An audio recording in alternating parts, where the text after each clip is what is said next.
Chapter 23-24. Jiao Long and Xian never expected that Chu Luiwei would do such a thing.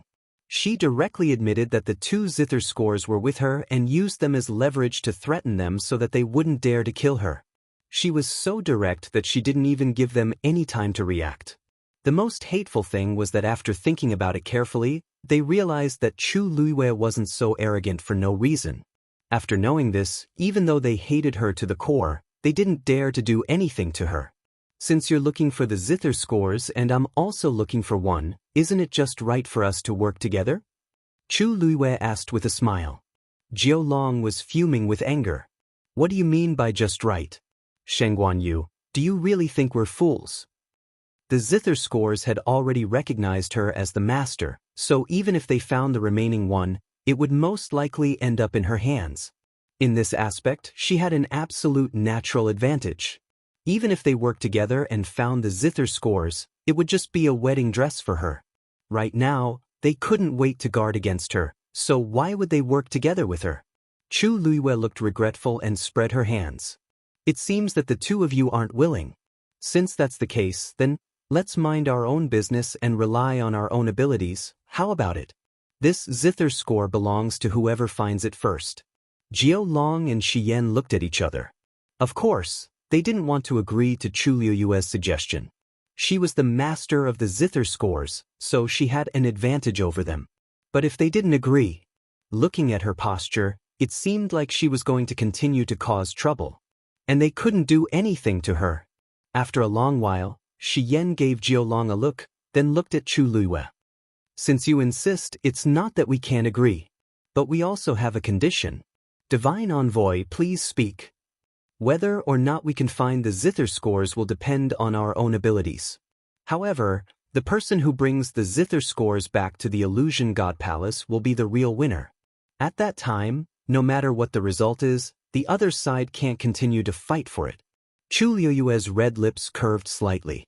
I knew these two people wouldn't be easy to convince. So this was what they were planning. One had to know that there was a considerable distance between here and the illusory God Palace. Who could predict what would happen in the middle? Even if she found it first, they could snatch it from her halfway and forcefully take it for themselves. In this way, he would be able to achieve his goal. Chu Luiwei was a god, while Qi Han and Lu Feng, who stood behind him, were both high gods. Jiao Long and Xian, on the other hand, were both at a level higher than her eminence. Wasn't this clearly bullying? Once they made a move, Chu Luiwei's side would not be able to compete with them even if they tried their best. This was clearly a robbery. However, after Chu Luiwei thought about it seriously for a while, he nodded happily and agreed. Sure. Chu Luiwei's reply was too sudden. Even Jiao Long and the other two were momentarily stunned. However, one thing needs to be clear. Does returning to the illusory God Palace refer to passing through the gate of heaven or something else? If you insist that it only counts after entering the illusory God Palace, then wouldn't I have lost from the start? Chu Luiwei shrugged. Naturally, it counts after passing through the gate of heaven. Xian added. Although he didn't know why Chu Luiwei agreed, this condition was clearly beneficial to them. It would be a waste not to use it. It would be best if the two of them could directly find the last zither score. If Chu Luiwei was one step ahead of them, they could just snatch it back. As long as they didn't harm her life, everything else was still under their control. Jiao Long's mood finally calmed down. Since we've discussed it then, rumble. A loud sound suddenly came from afar. Jiao Long and Xian immediately turned to look. This sound came from the depths of the tomb. Someone had already entered. The two looked at each other. Jiao Long immediately realized something and looked at Chu Luiwei angrily. You secretly brought someone here? Chu Luiwei smiled, and her eyes curved into crescents. I didn't say that I came here alone.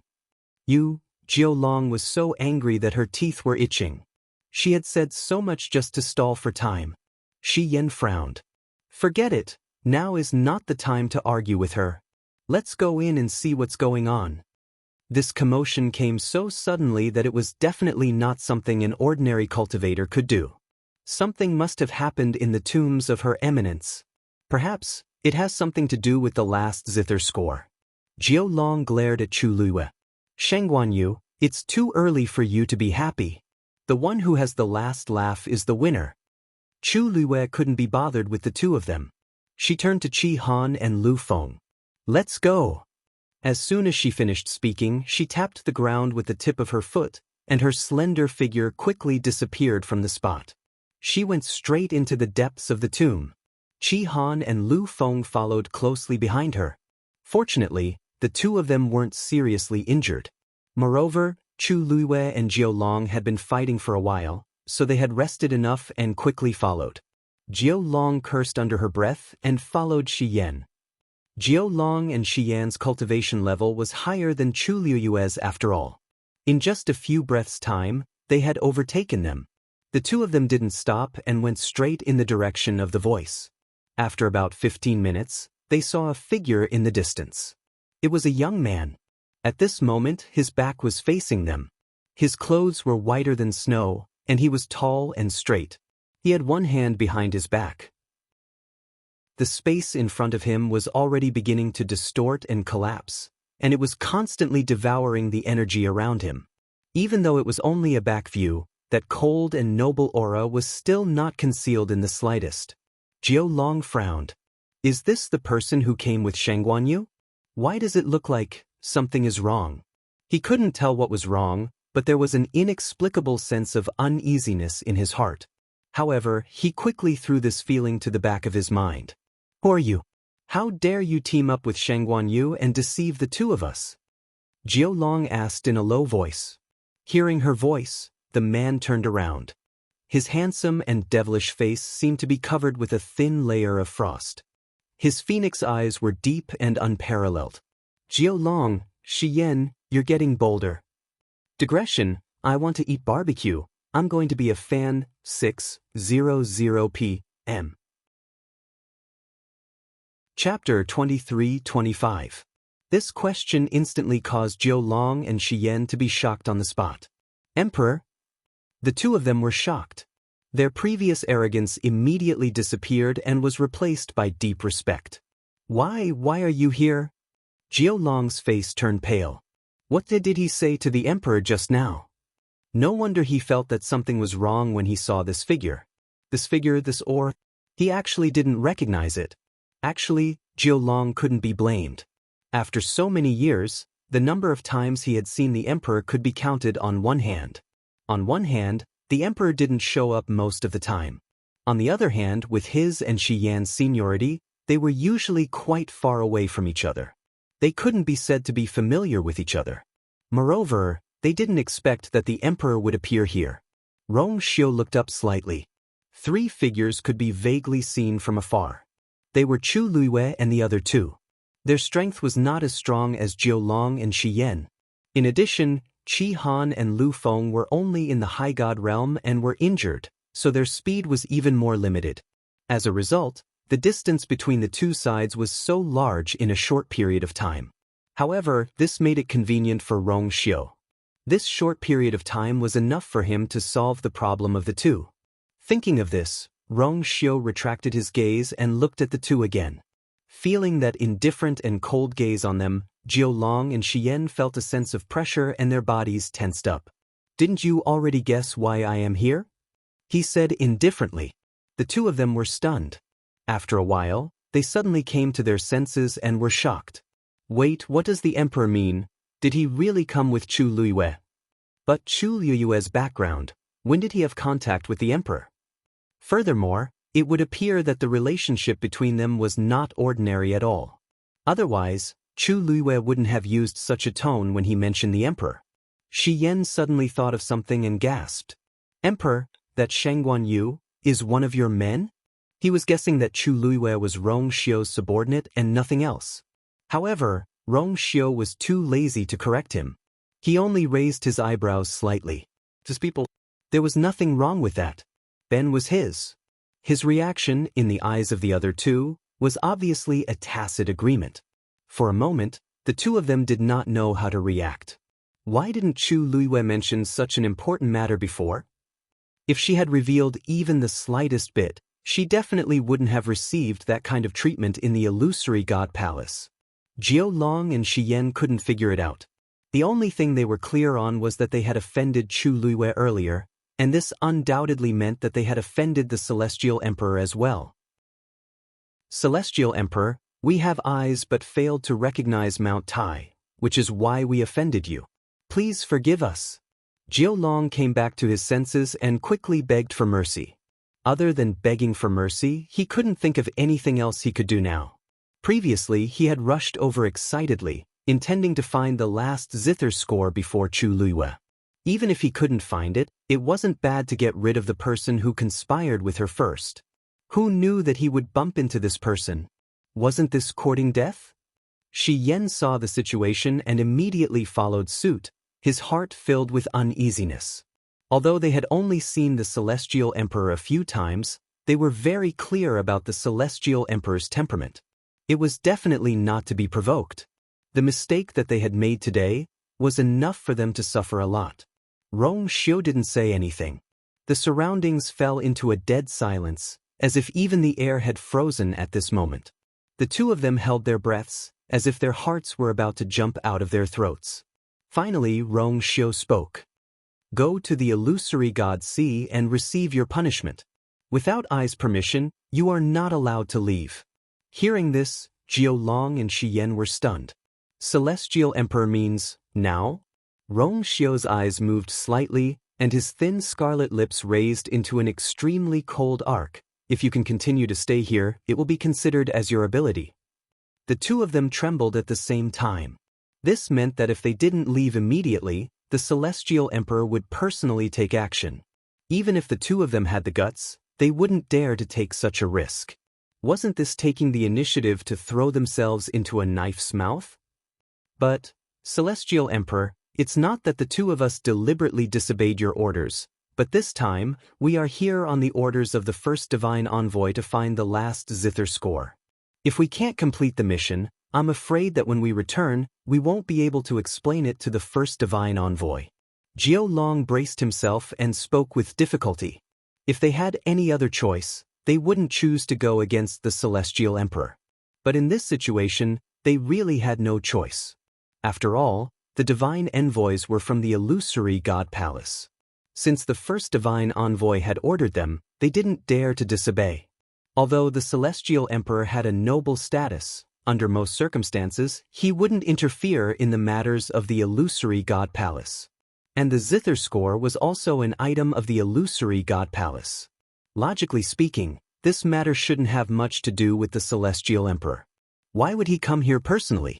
Rong Xiu raised his eyebrows slightly. What? Ai's orders can't even compare to the words of the first divine envoy. We don't dare. Jiao Long and Xian's souls almost flew out of their bodies as they hurriedly denied.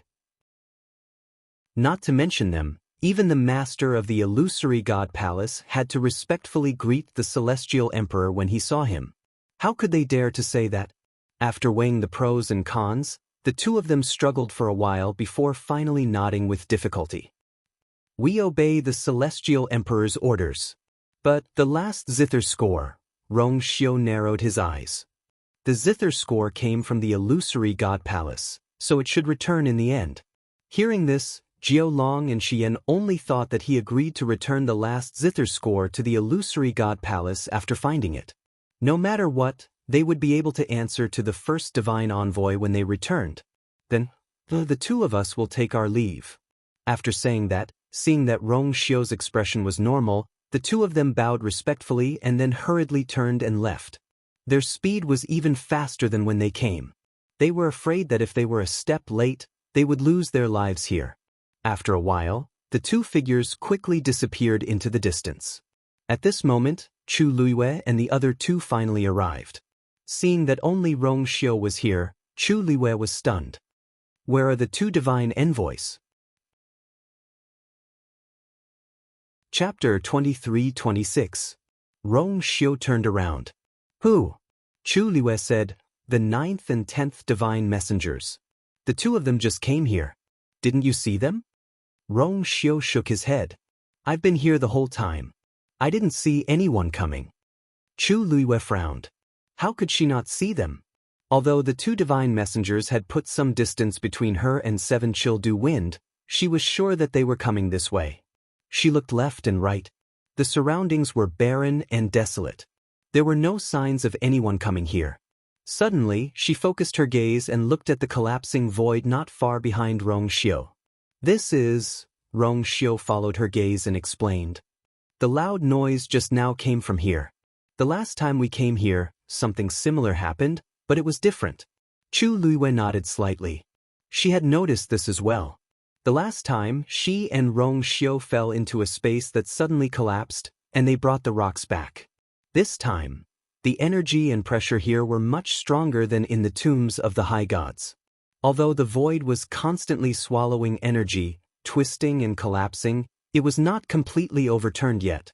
From this, one could see how powerful the power of space here was. At a glance, a transparent vortex had formed in the void.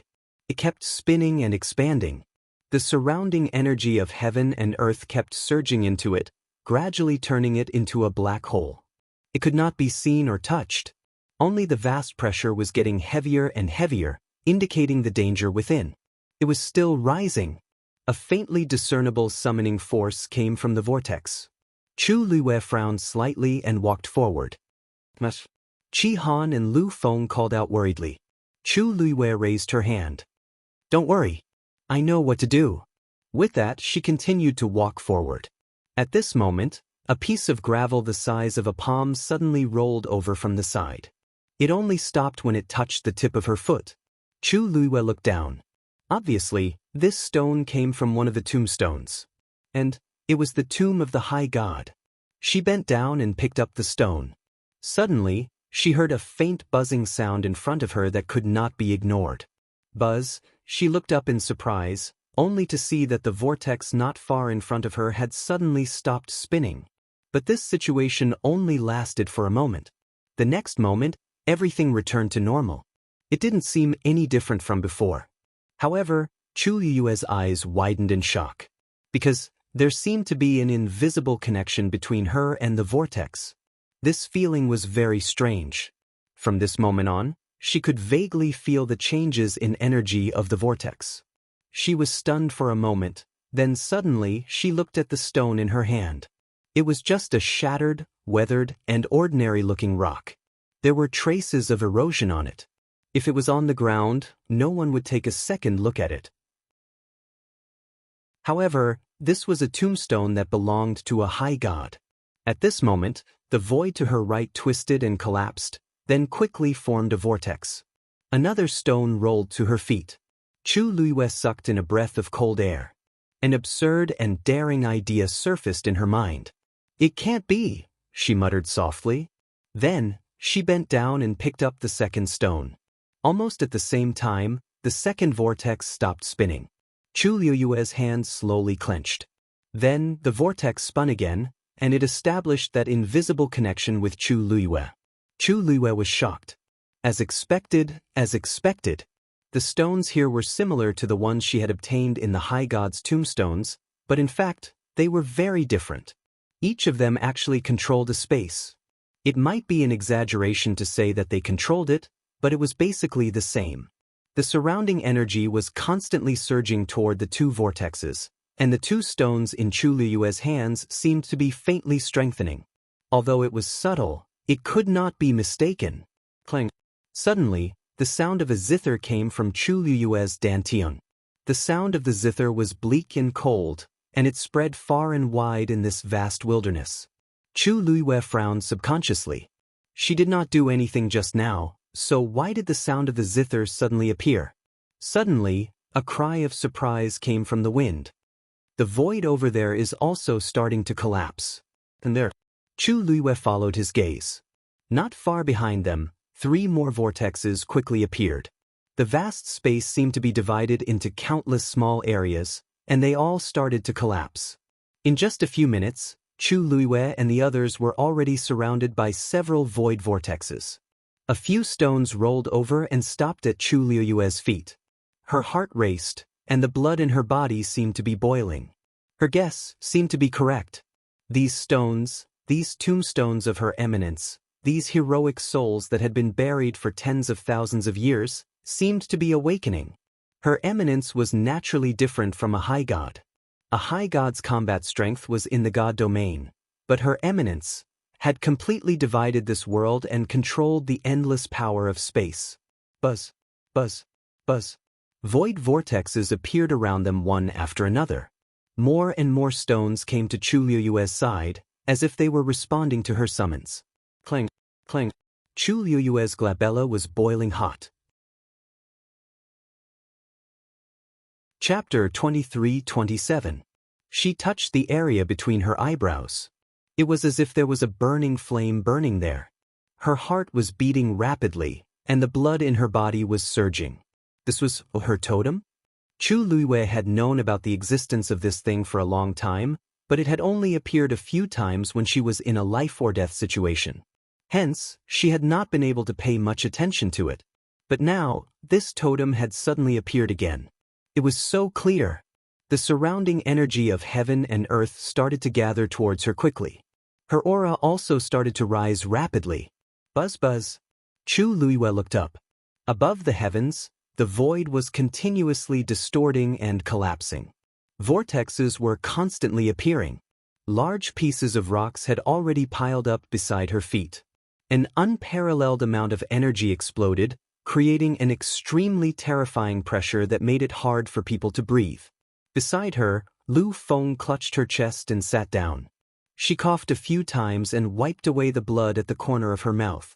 Then, she placed her hands on her knees and started to channel the surrounding energy into her body. Under such a powerful pressure, the best way to deal with it was to cultivate. Seeing this, Qi Han's expression became serious. He also placed his sword in front of him and started to cultivate. At this moment, endless energy was surging towards them from all directions.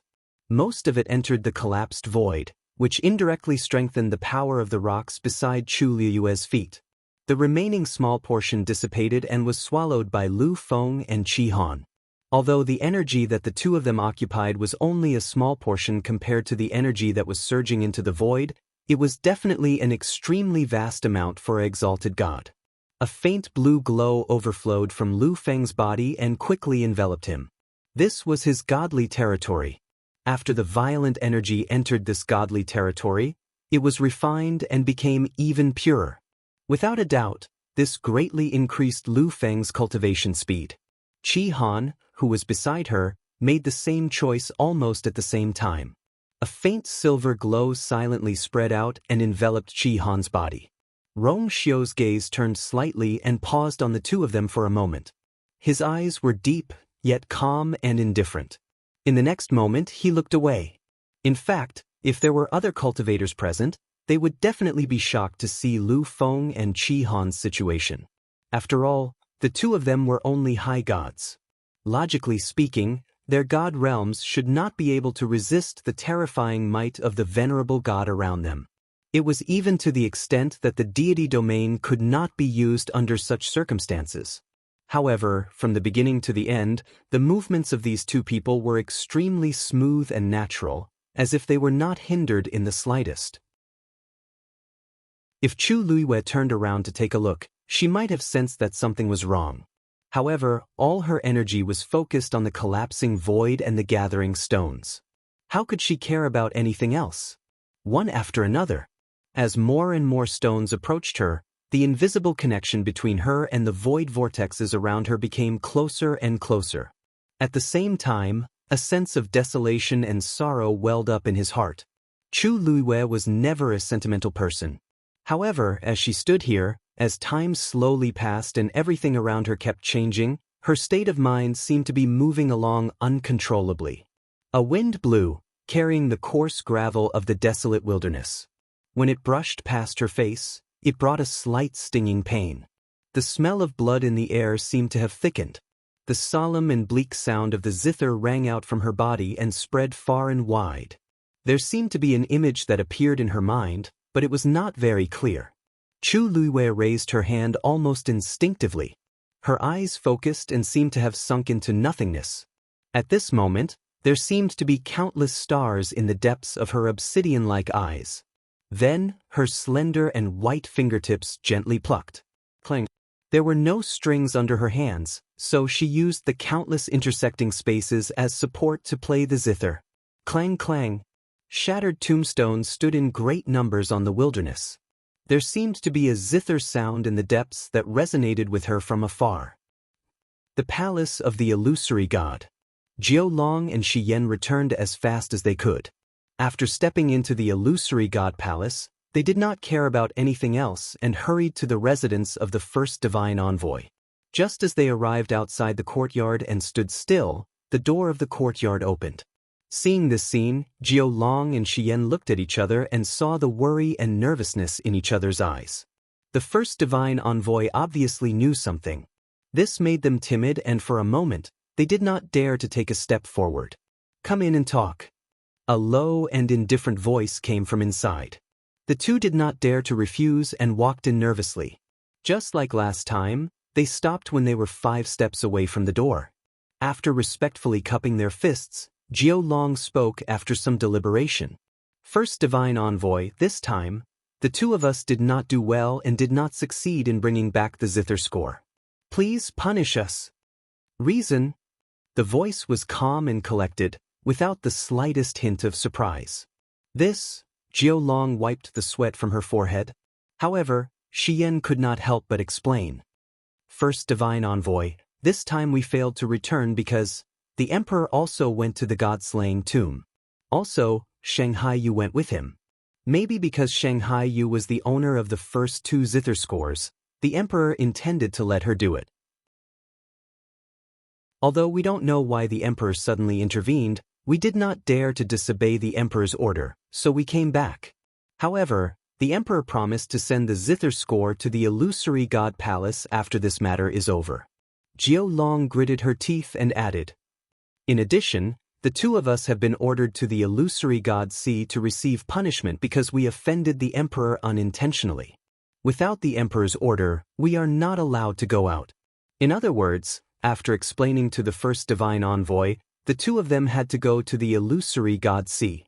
After the two of them finished speaking, the room was silent for a long time.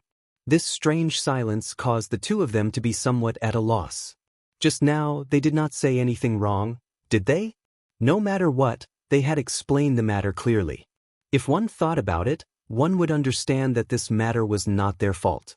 Not to mention them, even the first divine envoy did not dare to disobey the emperor's order. Moreover, the emperor had already punished them. What else could be considered enough? Jiao Long and Xian waited for a long time. First divine envoy? Finally, they got a response. "I already know about this matter. You can leave now.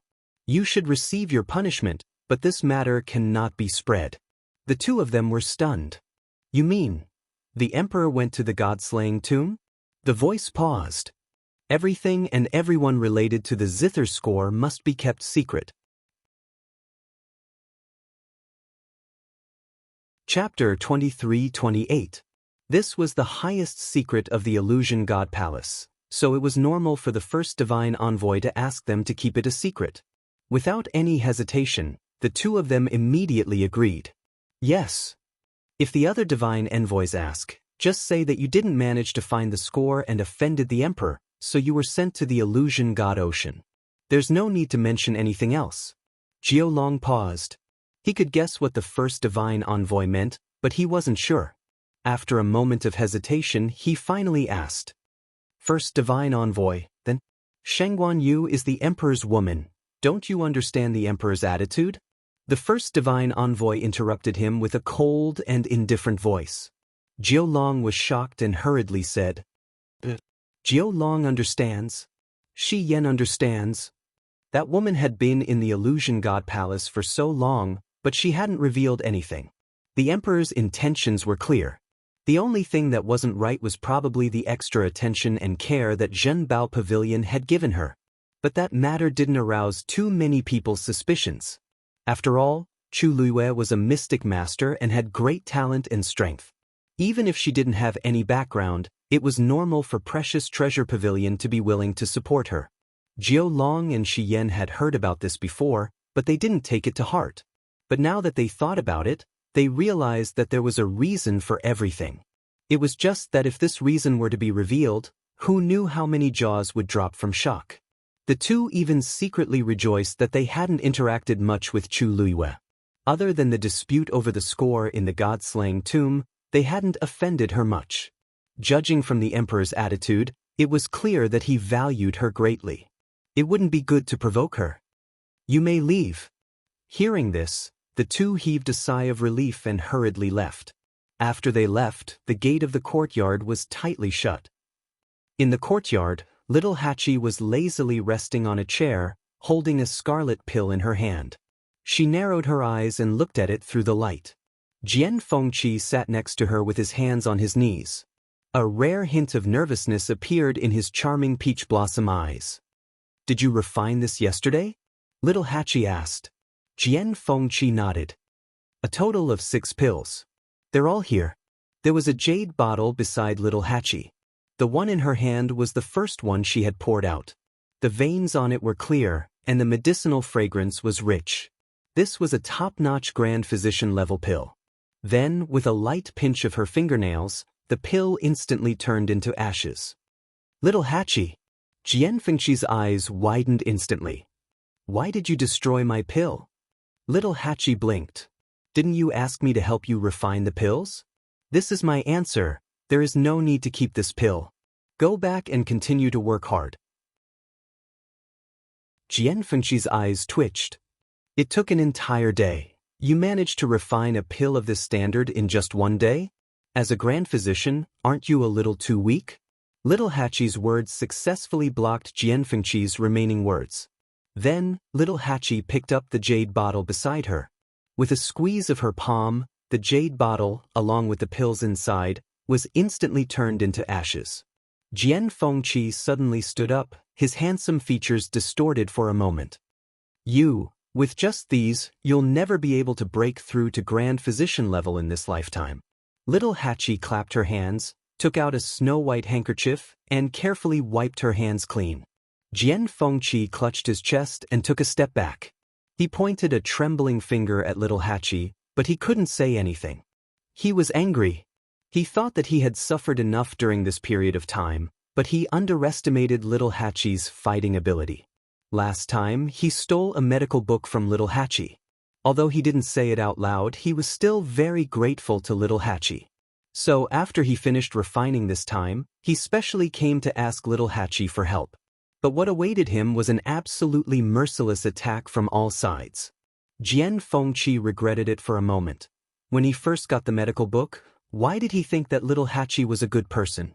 He was really blind, really blind. Little 8 was finally satisfied when he saw him being angered to this extent. Actually, she wasn't so sharp-tongued in the first place, and she wasn't deliberately targeting Jian Fengqi. It was just that she had suffered too much from Big Brother recently, and needed to find someone to calm down. Seeing Jian Fengqi suffer, little Hachi immediately felt much better. That's right. She was still very outstanding. In fact, Big Brother was still the pervert. Yes, that was it.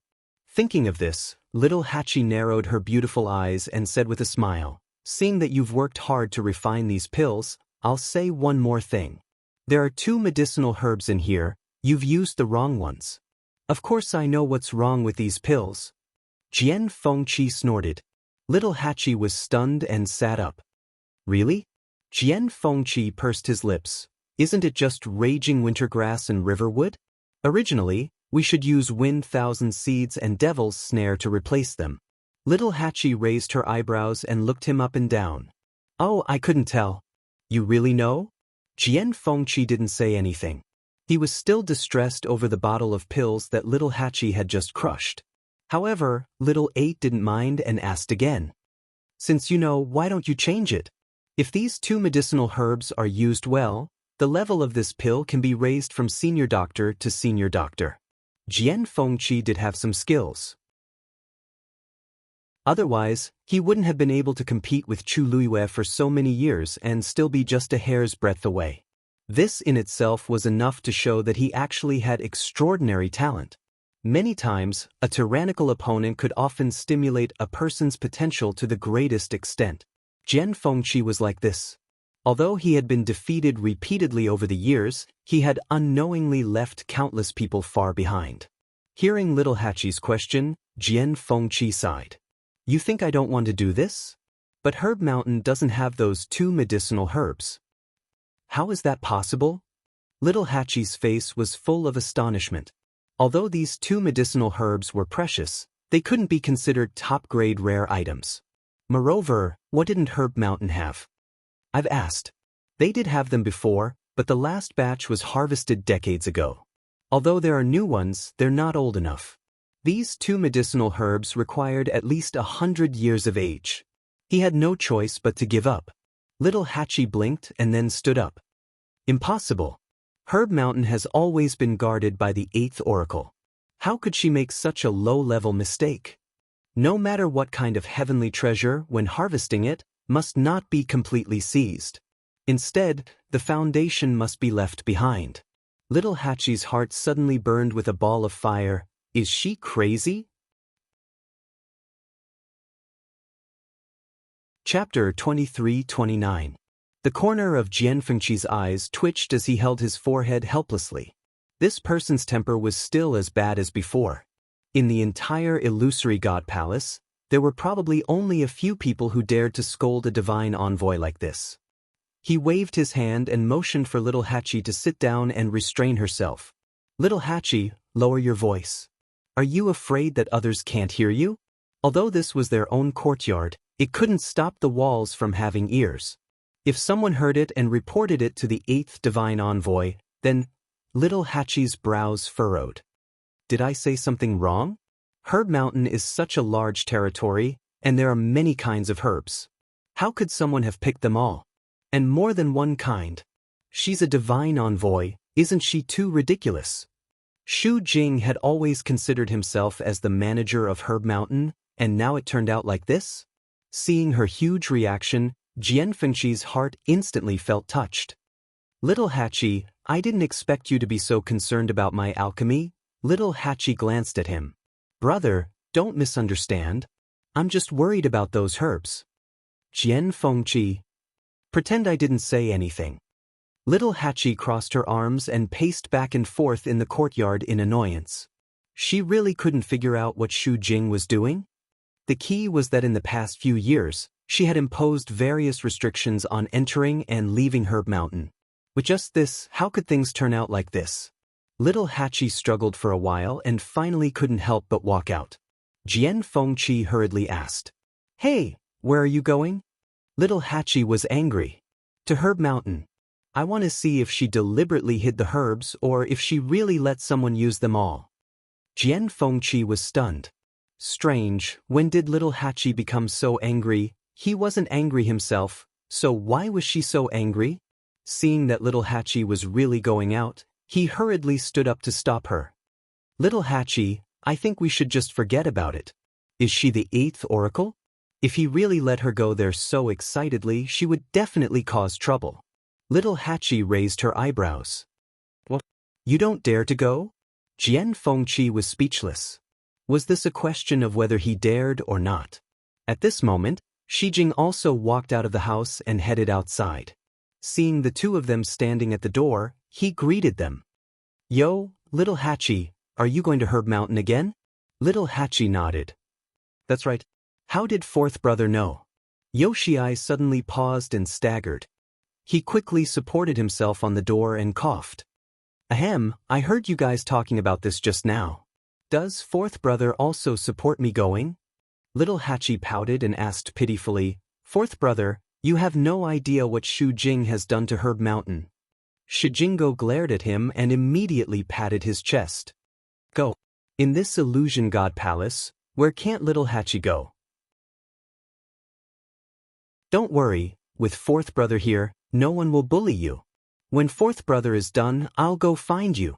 4th brother is still going to the lightning pool? That's right. Xi Jing nodded. I think they don't plan on unsealing it yet. I really don't know how long they'll drag it out. His tone was filled with dissatisfaction. He had been going there almost every day recently, and little Hachi was already used to it. She nodded in agreement. It's a bit too much. 4th brother, you go first. I can handle my own matters. Don't worry. Jian Fengqi, who was standing at the side, was confused. What were they talking about? Why did it sound like those oracles really couldn't do a good job and they were very dissatisfied with it? Chu Luiwei was used to being arrogant. Why were the 13 Yu-guards learning from him? They didn't even have a bloodline totem, but each of them was more arrogant than the other? Lightning Pool, Herb Mountain.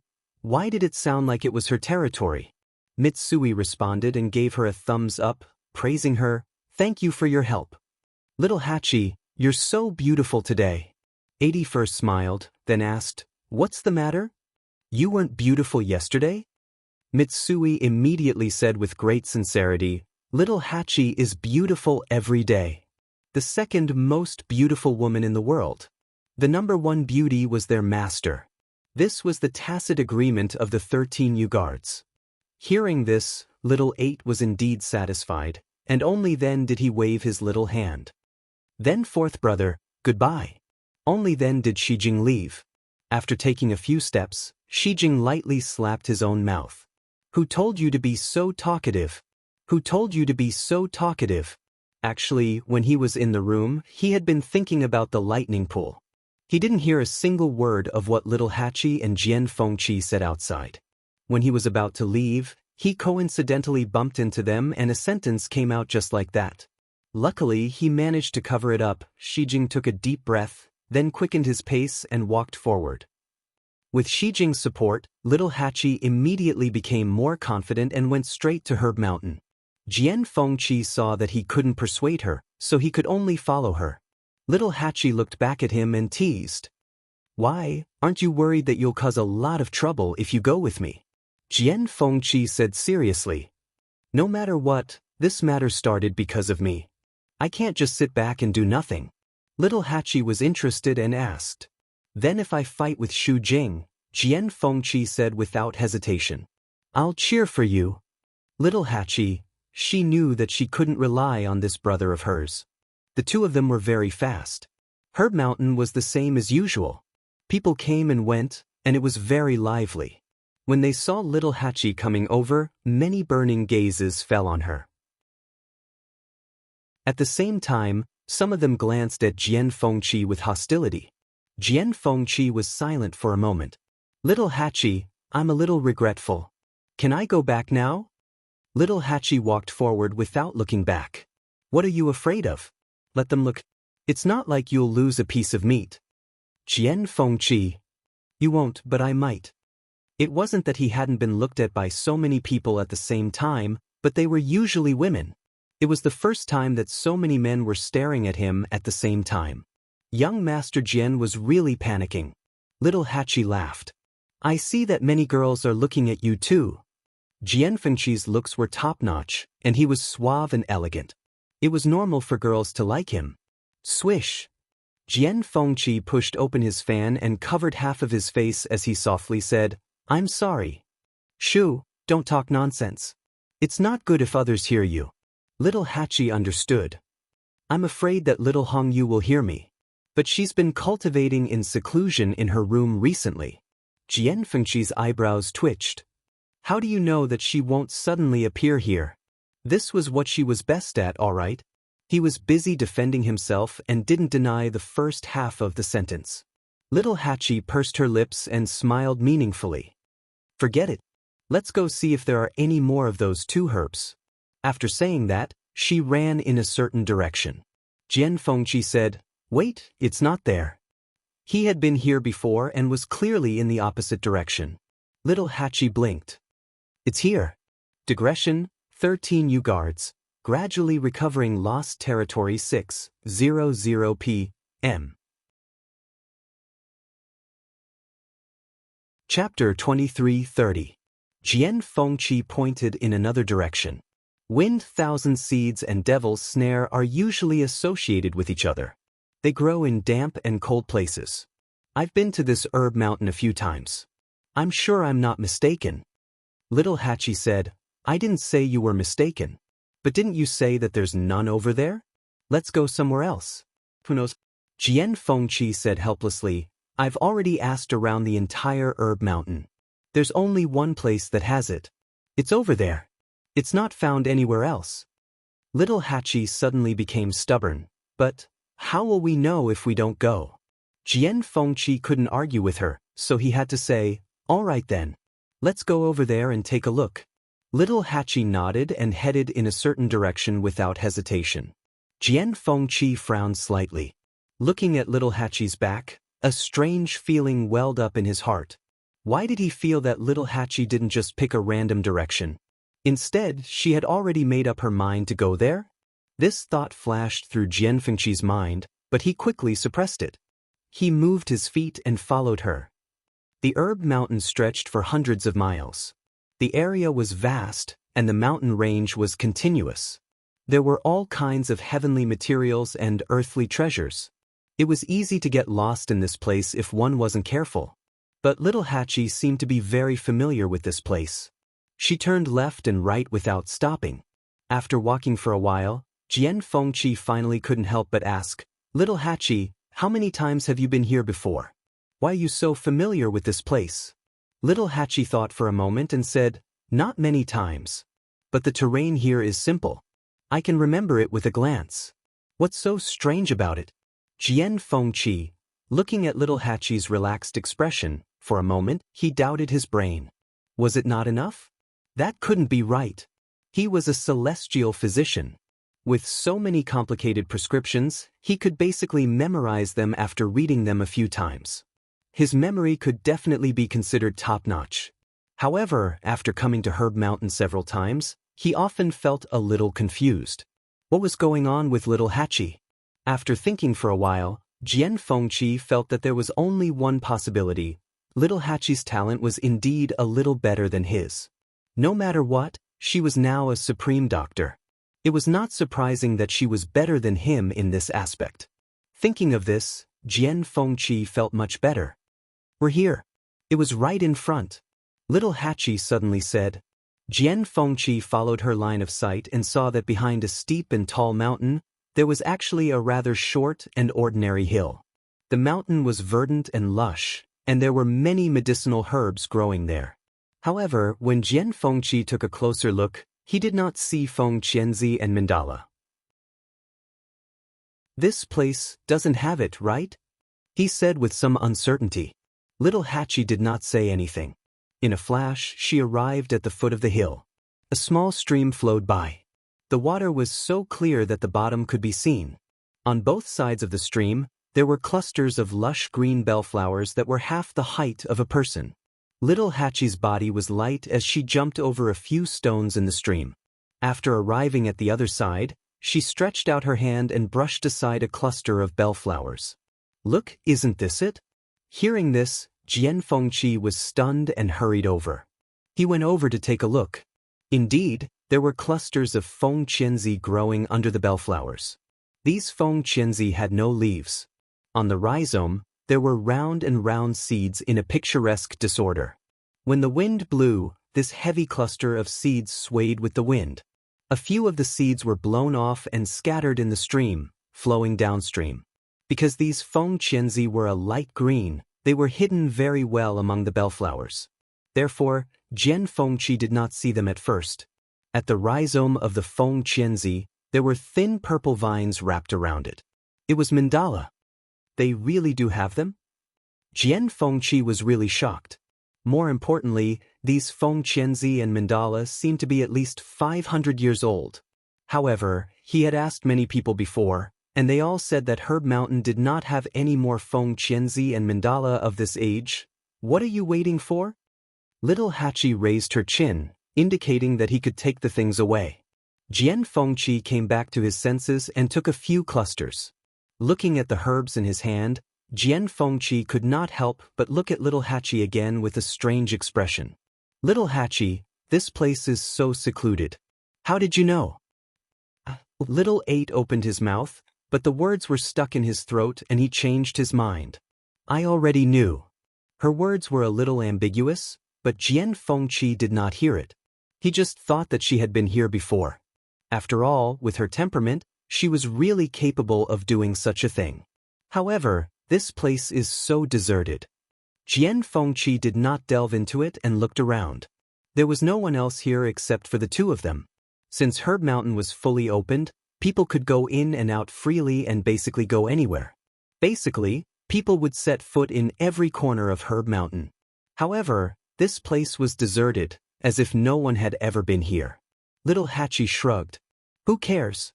Anyway, we found the things, just take them. How dare you? A voice full of anger suddenly came from behind the two of them. Jian Fengqi immediately looked back and saw Xu Jing standing not far away, looking down at the two of them. Her carefully drawn eyebrows were tightly knitted, and there was undisguised anger in her eyes. Jian Fengqi elbowed little Hatchie. Hey, the person you're looking for is here. Of course, little Hatchie had already recognized Xu Jing's voice. Her red lips curled into a perfect arc, and she slowly turned around. Eighth Oracle, what a coincidence! Her voice was still soft and delicate. Those who did not know better would think that she was greeting a good friend that she had not seen in a long time. However, this voice was particularly harsh to Xu Jing's ears. Her face was cold. You are really getting bolder and bolder. How dare you trespass here? Do you know where this is? Little Hatchie said honestly. I know. Isn't this Herb Mountain? Wasn't it just opened not long ago? Why are we not allowed to come here now? Xu Jing was so angry that her whole body was trembling slightly. This is the private land of the Oracle. How can you step in as you please? Little Hatchie and Jian Fengqi immediately understood. So this is your residence? I'm sorry, we really didn't know. Xu Jing was in charge of the affairs of Herb Mountain. She usually spent most of her time here. Even the other oracles did not set foot in this place. However, she never expected that these two people would come here just because she went back to the palace of the illusory god and came back a little late. You want to shirk responsibility just because you said you didn't know? Xu Jing was so angry that she laughed. Little Hatchie spread her hands. Eighth Oracle, you said that this is your territory, but you didn't even leave a sign. Who would know? Xu Jing coldly reprimanded. Why not? The barrier outside. Chapter 23:31. Her voice stopped abruptly. She suddenly thought of something, and a look of shock flashed across her eyes. Number 8 turned around to take a look. Barrier? What barrier? There was nothing when we came. As she spoke, she looked at Jian Fengqi. Don't you think so? Jian Fengqi nodded. That's right. We didn't see any barrier. If there was, they wouldn't have come here so casually. Xu Jing looked up in disbelief. The barrier in the distance had indeed dissipated at some point. Xu Jing's heart sank. How could this be? That barrier had existed for tens of thousands of years, and such a situation had never happened before. Little Hatchie's eyes flashed as she smiled. Eighth Oracle, how long has it been since you came to Herb Mountain? How could you not know that your barrier has disappeared? Xu Jing pursed her lips tightly and didn't say anything. Then she said, in that case, I'll let you off this time. There won't be a next time. After saying that, she turned around and was about to leave. She seemed to be in a hurry, as if she was in a hurry to do something. Little Hatchie suddenly stepped forward and chuckled. Eighth Oracle, wait. Xu Jing turned around impatiently. What else do you have to say? If she wasn't in a hurry to confirm something, she wouldn't have let these two off so easily.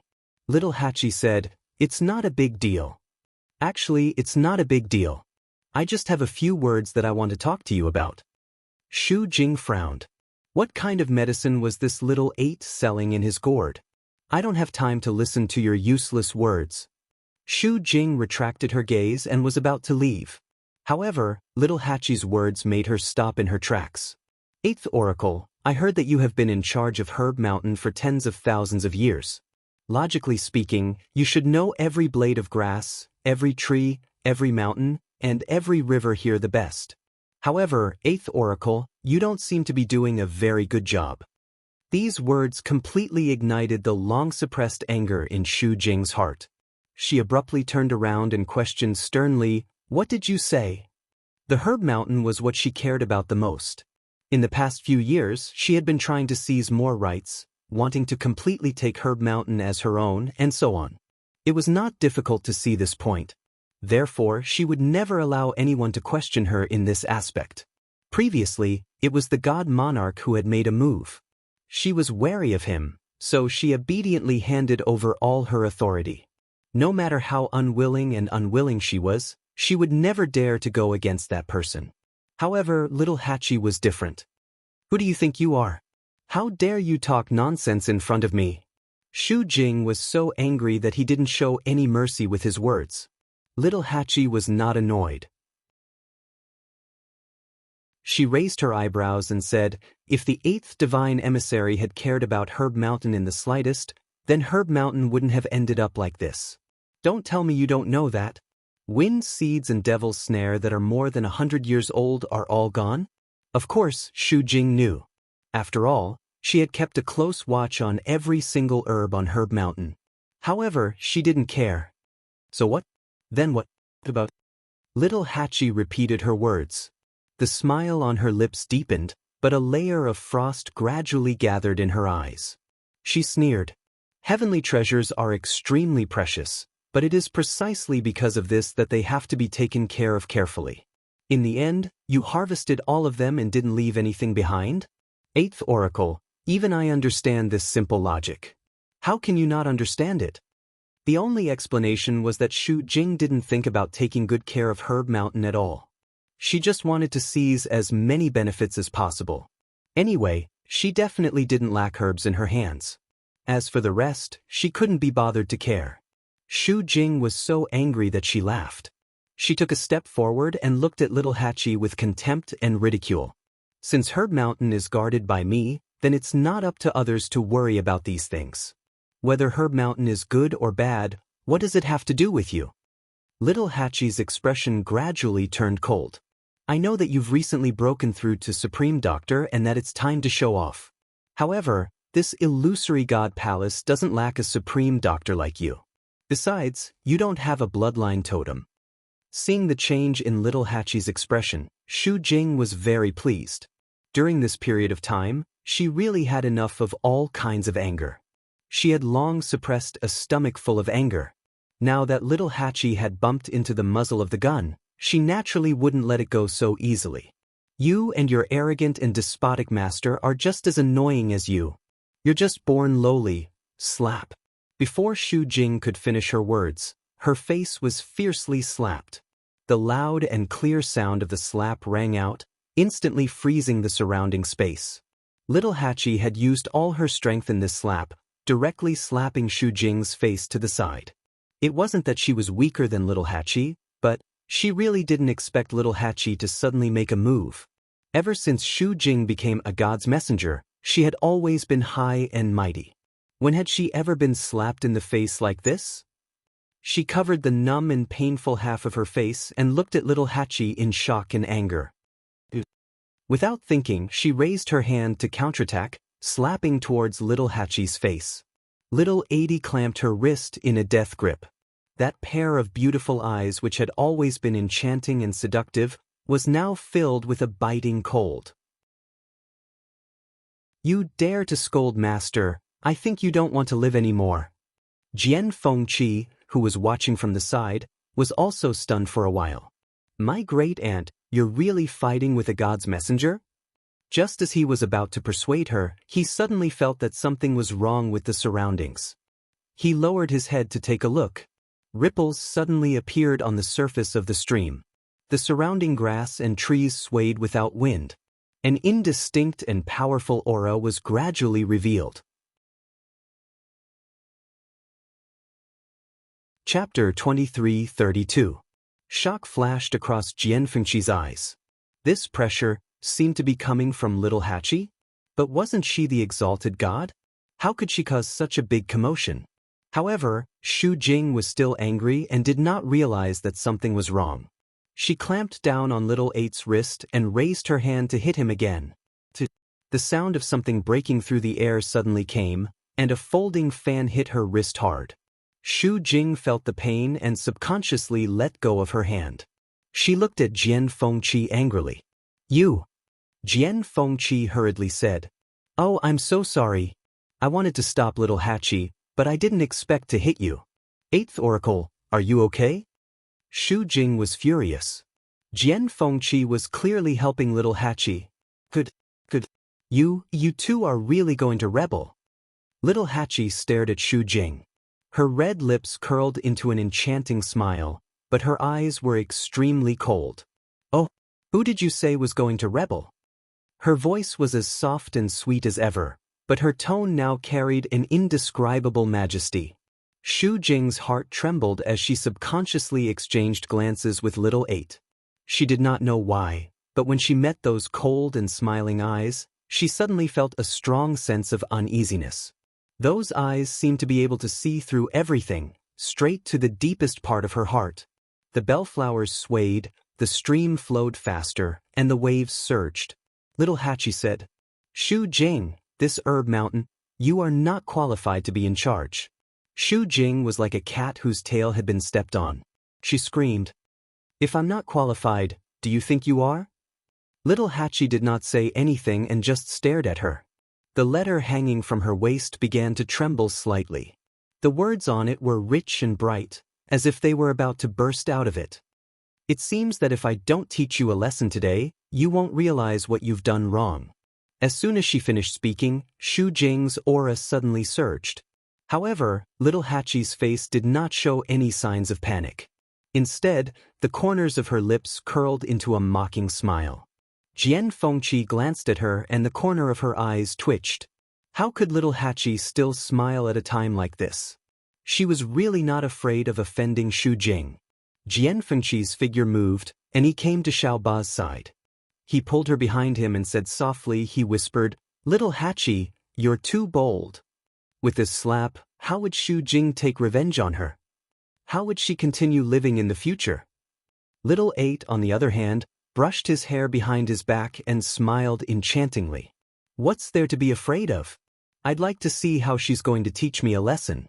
Jian Fengqi was about to say something when he suddenly saw a barrier slowly appear not far away. The barrier was pale green and had some strange patterns engraved on it. After taking a closer look, Jian Fengqi realized that it was a Xian formation. However, this Xian formation was filled with countless patterns and lines. It was extremely complicated. If one looked at it for a long time, it would give them a headache. Jian Fengqi retracted his gaze. He was still a little shocked. Is that the barrier that the 8th divine envoy mentioned before? Little Eight turned around to take a look as a smile appeared in his eyes. Jian Fengqi did not see her current expression.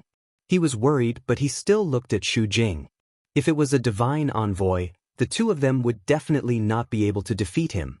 They had to think of a way. However, at this moment, the power surging from Xu Jing's body suddenly dissipated into the surroundings. The power that he had just gathered dissipated silently just like that. Xu Jing was shocked. He widened his eyes in disbelief and looked at his hands. The pressure that he had accumulated in his palms was also annihilated at this moment. She panicked for a moment. Then, she tried to mobilize the power around her body again. However, before she could do anything, the power dissipated again. Xu Jing's heart sank. Then, she suddenly thought of something and raised her head to look ahead. The barrier had reappeared at some point. The power that had dissipated from her body was also quietly surging toward the barrier. It was the barrier that was forcibly depriving her of power. Xu Jing felt as if a basin of cold water had been poured over her head. An indescribable chill suddenly surged from the bottom of her heart, causing her whole body to tremble slightly. This barrier, Jian Fengqi saw that her expression was not right. He also looked back and was shocked on the spot. Wasn't this the 8th divine envoy's barrier? Why did he suddenly turn around and attack her? Xu Jing suddenly turned around and left quickly. Her speed was very fast. Her footsteps were hurried, and there was a trace of panic and embarrassment in her back. Jian Fengqi blinked. She's leaving just like that? Didn't she say that she was going to teach them a lesson? And little Hachi's slap, was she going to take it for nothing? This 8th divine envoy is really interesting, Jian Fengqi said. He looked at little Hachi and asked with some concern. Although she's gone, with her personality, she definitely won't let today's matter go. Little Hachi smiled. What are you afraid of? She's like a clay Buddha crossing a river now. She can't even protect herself. How can she have the time to care about us? What do you mean? Look at that barrier. She's in charge of looking after the herb mountain, but she can't even control this. Little Hachi sneered. I thought she was very powerful. It turns out that she's just strong on the outside but weak on the inside. What a waste of my feelings. Jian Fengqi, Little Hachi. Don't you think you're getting more and more arrogant? How many people dared to scold the 8th divine envoy like this? Yes, she didn't just scold her, she even slapped her. Jian Fengqi felt that Xu Jing had probably never been bullied like this before. Just look at her expression just now. It was as if she couldn't wait to tear Little Hachi apart. Little Hachi blinked her beautiful eyes. Her thick and curly eyelashes trembled slightly like small fans. She looked around and said modestly, I didn't. Jian Fengqi trembled all over. He cupped his fist and took a step back. My dear lady, let's talk things over. His little heart was still trembling when he thought of Little Hachi's slap just now. Little Hachi snorted softly and walked back while twisting her waist. Jian Fengqi thought for a while and followed her. He asked with some concern. By the way, I'm afraid that Xu Jing will really hold a grudge against us this time. Little Hachi yawned carelessly. She's always been like this. What's there to worry about? What if she comes back again? Little Hachi waved her hand. Then I'll be merciful and give her another slap. 2 slaps will do. Any more and it would hurt my hand. Little Hachi looked at her hand with heartache. Look at how thick-skinned she is. My fingernails were almost scratched. Jian Fengqi. As the two talked, they arrived in front of the barrier. Jian Fengqi suddenly thought of something. He looked back and saw that the surrounding vegetation gradually stopped swaying. The waves in the stream also gradually calmed down.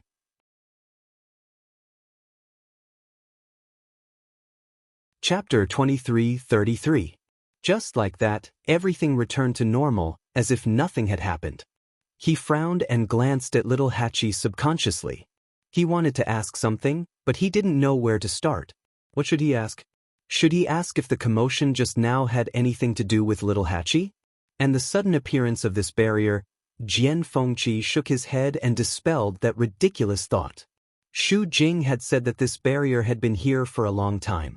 How could it have anything to do with Little Hachi? At this moment, Little Hachi had already arrived in front of the barrier. When he was still 10 steps away from the barrier suddenly dissipated. Little Hachi waved at Jian Fengqi. What are you waiting for? Let's go. Jian Fengqi was stunned for a moment, but then he followed her. It was probably a coincidence. After all, when they arrived, the barrier had also mysteriously disappeared. Little Hachi, why do you think that barrier is not controlled by the 8th oracle? Isn't this her territory? Little Hachi smiled. How would I know? Xu Jing hurried back to the palace of the illusory god. She wanted to look for the first oracle, but halfway there, she remembered that she had asked for an audience several times before, and without exception, she had been rejected. If she went again this time, the result would probably be the same. Xu Jing gritted her teeth, turned around, and walked toward the residence of the second oracle. Just as she arrived at the door, before she could knock, she bumped into Yu Qian, who was walking from the other side. It seemed that he had just returned. Second oracle. Seeing Yu Qian, Xu Jing hurried forward. I have something important to report. Yu Qian was in a gloomy mood. He didn't want to pay attention to her, but when he heard her, he looked up at her and saw that her expression was not right, so he stopped. What's wrong? Just as Xu Jing was about to speak, her gaze suddenly froze as she saw a bloody wound on Yu Qian's hand. It looked like he had been bitten by something. Second oracle, the wound on your hand. Yu Qian's face darkened. I was bitten by a beast on the Divine Beast Mountain. Xu Jing was shocked. What? On the Divine Beast Mountain, there were hundreds of divine beasts. They were all taken care of by the second divine envoy. Normally, these divine beasts were especially respectful towards him. Why did they suddenly go crazy this time? Yu Qian gritted his teeth. In fact, he hadn't been there for a long time. Today, he suddenly thought of this matter and wanted to go and take a look. Who would have thought that one of them would suddenly attack and bite him? Even though he had already killed it on the spot, the wound was still left behind. Furthermore, because the bastard's teeth were poisonous, he had even specially used medicine. Therefore, when he saw Xu Jing at this moment, his mood was at its worst. These bastards are getting more and more impudent. How dare they bite you? Xu Jing's words made Yu Qian even more irritated. He asked coldly, "Okay, it's already over. There's no need to mention it again. But you said that you have something to report. What happened?" A trace of difficulty flashed across Xu Jing's face. She then said, "Don't worry. There seems to be something wrong with the barrier on the herb mountain." Then, she told Yu Qian what had happened. However, she deliberately skipped the part where Little Hachi had attacked. It wasn't that she wanted to cover up for Little Hachi, but as a divine envoy, she had been slapped by someone who had just arrived at the illusory god palace and didn't even have a bloodline totem. This matter was too embarrassing in itself. If this matter were to spread, she would really lose her face. Anyway, she had plenty of ways to get back at him. After speaking, Yu Qian didn't speak for a long time. Xu Jing was a little nervous. "Second divine envoy, what happened to your face?" Yu Qian suddenly asked. Xu Jing was startled. Then, she suddenly realized something. There was still a palm print on her face. She had actually forgotten about this matter. Just now, she had rushed over in a hurry. Her mind was only thinking about the barrier. How could she remember this? In the end, Yu Qian saw it. Xu Jing lowered her head in embarrassment. Yu Qian asked, "Was this slapped by Little Hachi?" Xu Jing braced herself and nodded. Yu Qian suddenly laughed. "Xu Jing, you are the 8th divine envoy.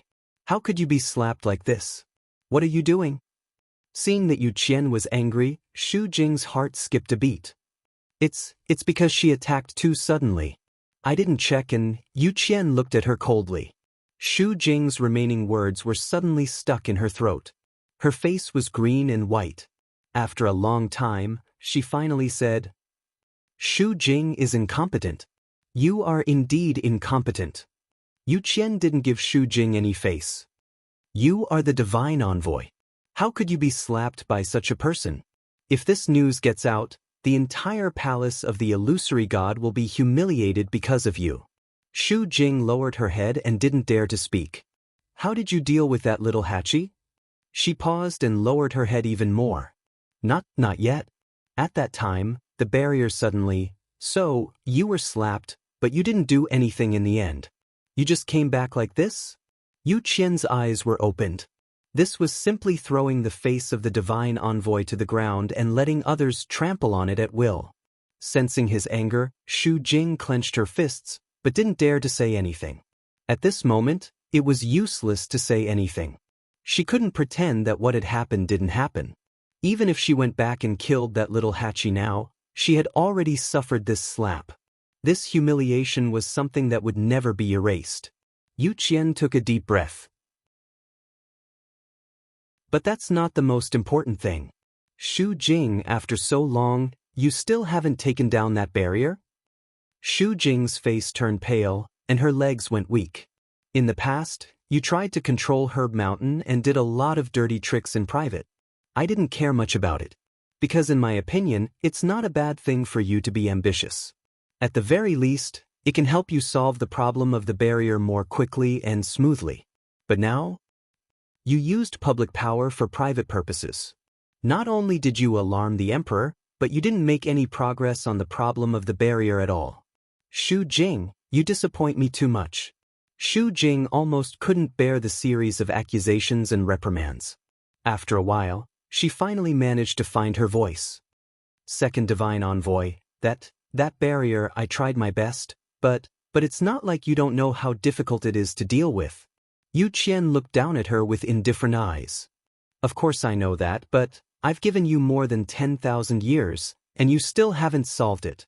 This is no longer something that can be summarized with the word incompetent." Xu Jing's nails dug deep into her palms, and she felt a sharp pain. However, she was almost numb at this time and couldn't care less about this. "That barrier wasn't set up by me in the first place. It's so difficult to control it."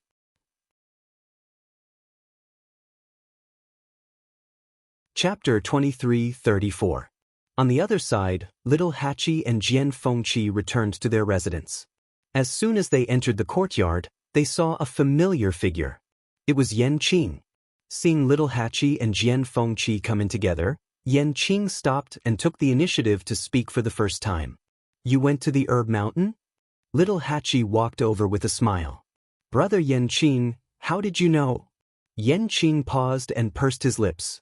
Little Hachi saw his reaction and was very happy. This person really couldn't stand a little teasing, but it happened that this kind of person was the most interesting to tease. Little Hachi stepped forward and patted him on the shoulder. "Brother Yan Qing, you seem to be very concerned about me?" Yan Qing looked down and glanced at her hand. He saw that half of the gorgeous nail polish on one of her fingers had fallen off. He narrowed his eyes. "Did you fight with someone?" Little Hachi was surprised. "How did you know?" Following Yan Qing's gaze, she realized and couldn't help but click her tongue. "Your eyes are really sharp." "Alas, it's nothing. There was a woman who was annoying, so I gave her a slap." His words were really casual and carefree.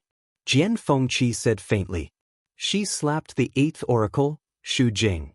Little Hachi pursed her red lips. "Who told her to scold master first? Giving her a slap is already a light punishment." Listening to the conversation between the two, Yan Qing quickly understood what happened. Then he frowned slightly. "She didn't fight back and let you go just like that?" Little Hachi laughed. "She can't even take care of herself. How can she have time to care about me?" With that, she turned and walked towards her room. "I'm tired today, so I'll rest first. Don't disturb me." Before she finished speaking, she had already entered the room. Yan Qing's eyes moved slightly. After a while, he looked away and was about to leave. "Hey, Lord Yan Qing!" Jian Fengqi shouted. Yan Qing looked back at him with cold eyes. "What's the matter?" Jian Fengqi's eyelids twitched. "What?" Little Hachi slapped the 8th oracle. "Even if you're an iceberg, please give some reaction. Why doesn't everyone seem to care about this matter?" He couldn't help coughing and reminded him.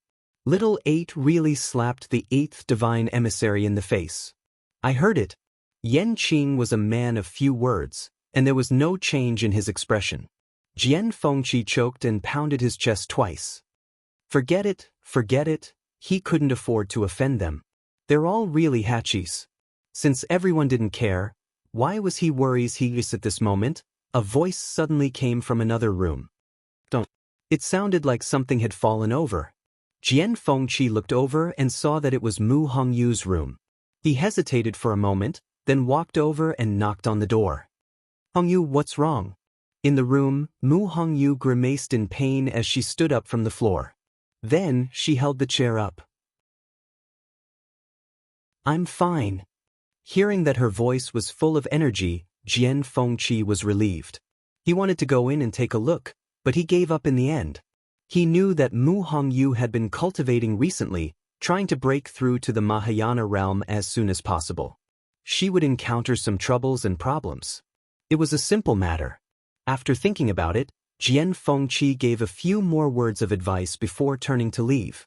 When he looked back, Yan Qing was already gone. "You're really not worried?" Jian Fengqi shook his head. Hearing the footsteps outside leave, Mu Hongyu hissed and gently rubbed her shoulders. The Mahayana realm was really hard to cultivate. She tried all kinds of methods, but she still couldn't break through. Instead, she would often run to other places for no reason. Fortunately, she hadn't gone to any strange places so far. But in this illusory god palace, she had to be extra careful. She indignantly took out the map that Chu Luiwei had left behind and started studying it. Phoenix Cry Mountain. The mountain breeze blew, and a tender green two-tian baby was swaying gently. Dumpling sat alone on the side, cultivating. Below her, there was a layer of reddish-gold flames burning silently. The surrounding energy quickly surged into her body. The aura surged and the pressure was prominent. After opening her 7th meridian, her cultivation speed had obviously increased a lot. After all, even Yizhao had only opened his 7th meridian. Now that she had reached such a level before officially becoming an adult, it was really heaven-defying. After a long time, Dumpling finally stopped and slowly opened her eyes. Those big black grape-like eyes seemed to have become clearer and brighter than before, and a bright light flashed through them. So boring. Dumpling let out a long breath. Her small hands were holding her cheeks, and her chubby little face was full of worry. Although it was comfortable to stay here, it was really lonely to be alone. The key was that Ayu wasn't in the illusory god palace, and she couldn't find anyone to talk to. Dumpling sighed again. But she suddenly sensed something and quickly turned her head to take a look.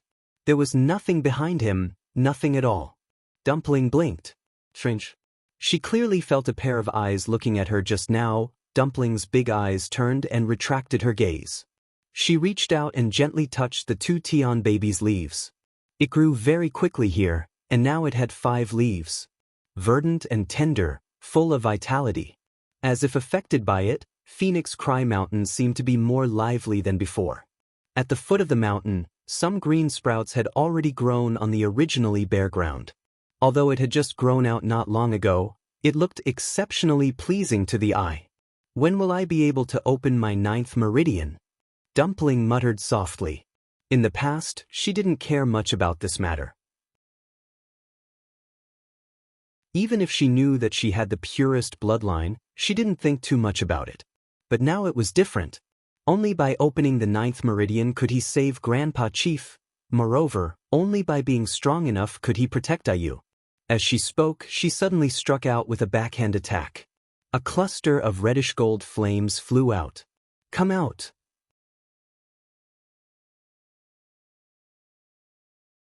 Chapter 23:35. This time, she hit nothing. No one appeared, not even a trace was left behind. It seemed like there was really nothing. Tuanzi didn't believe it.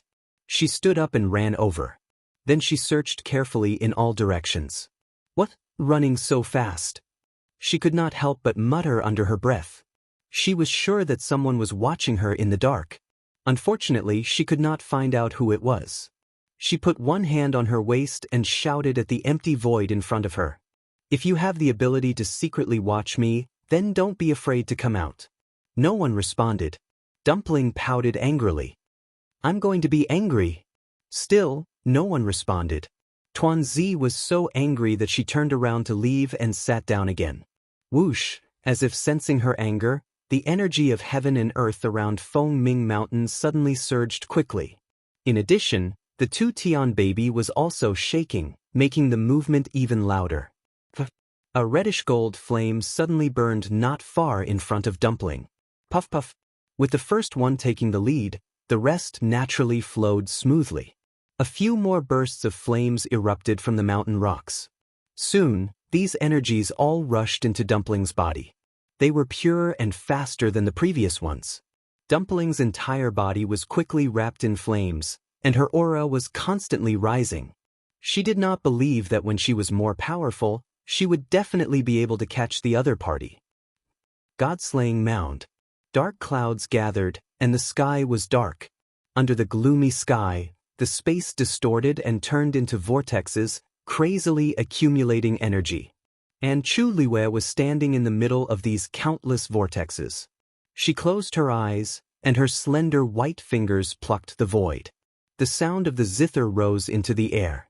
And in the depths of this tomb, there was also a guqin music, which was constantly responding to her. Every note, every tone, was perfectly matched. Chu Liu's blood rushed in her body, as if something was about to break out. At a certain moment, the last guqin music finally fell, hovering in the empty and boundless wilderness for a long time. She suddenly opened her eyes. Then she waved her hand gently, and the countless vortexes above fell down one after another. One by one, they entered the stone beside Chu Liu's feet. Countless holes were torn in the void, and for a time, violent spatial turbulence surged. At first glance, the surrounding space was like a soft and fragile piece of cloth that could be easily torn apart. However, these did not pose any threat to Chu Liwei. Those terrifying auras only lingered in their own positions and did not approach Chu Liwei at all.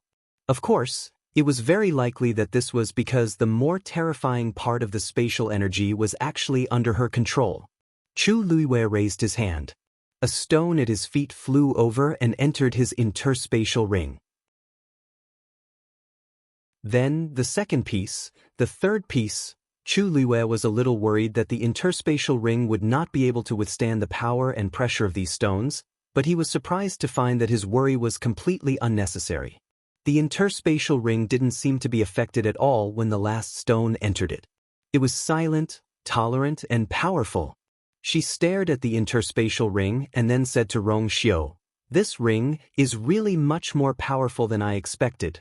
This ring was given to her by Rong Xiu, and it was the most precious treasure of the Yuntian Tower. Rong Xiu smiled and said, "Yes. Of course, anything given to you is the best." Chu Luiyue's heart warmed. Then she raised her eyes and looked forward with a slightly serious expression. Rong Xiu asked, "Do you have the whereabouts of the zither score?" Chu Luiyue nodded and then shook her head.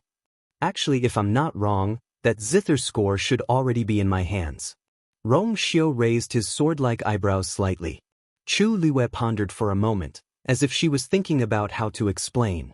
Every note of the last zither score is hidden in the void. So just now, when I used the 2 zither scores to summon the third one, such a scene appeared. The void was constantly twisting and collapsing, and vortexes appeared one after another. The third zither score was successfully summoned, but because it had completely merged with the void and was cut into 3,000 pieces, in the end, there was not a single complete piece. Of course, to be precise, there were the broken tombstones. Now, they were all lying in Chu Luiyue's interspatial ring. In this way, it was not wrong to say that she had already obtained the zither score. It was just that she probably still needed to completely piece it together and reassemble it. No wonder Senior Jing didn't notice the existence of the last zither score back then. Chu Luiyue rubbed between her eyebrows, feeling a headache. She was the last one to realize this. In other words, the last zither score hasn't merged with the first 2. Rong Xiu said. Chu Luiyue nodded.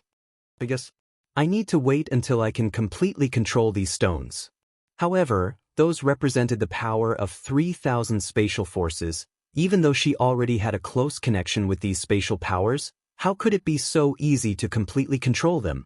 Even the stones she obtained from the high god tombs were occasionally not obedient, let alone these stones. Rong Xiu nodded, his thin lips curling slightly. "But the thing is already in your hands. Completely merging is only a matter of time." "Yes." Chu Luiyue let out a long sigh of relief. As long as she reassembled the last zither score and merged it with the first 2, all the problems would be solved. Since this matter is over, we should return to the illusory god palace as soon as possible. I wonder how the 2 divine envoys are doing now. As she spoke, she saw Rong Xiu raise his chin.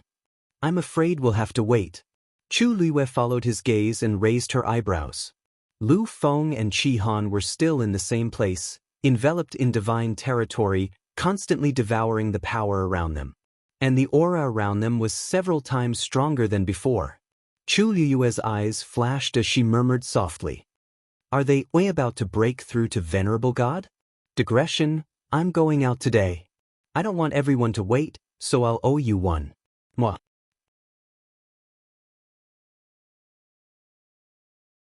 Chapter 23:36. As soon as she said that, Lu Feng's aura surged. Almost at the same time, a heavy pressure spread out from Qi Han's body. The 2 of them had both broken through to God. Chu Luiyue looked up at the sky. In the dark sky, the spatial rifts that had been torn apart were repairing themselves.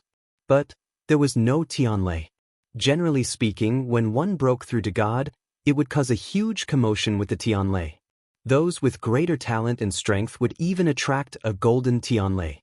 Chu Luiyue had been like that. But now, perhaps because the lightning pool in the illusory god palace was sealed, there was no Tianlei at all. Chu Luiyue frowned slightly.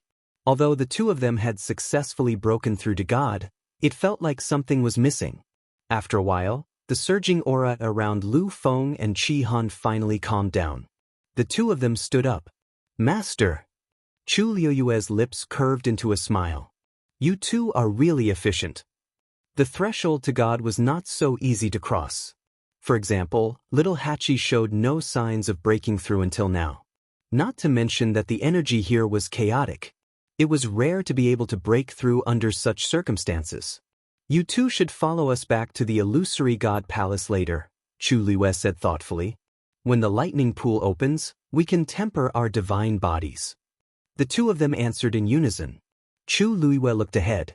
The black wall stood in the distance. After such a big commotion, Senior Jing did not respond. Chu Liwei murmured strangely.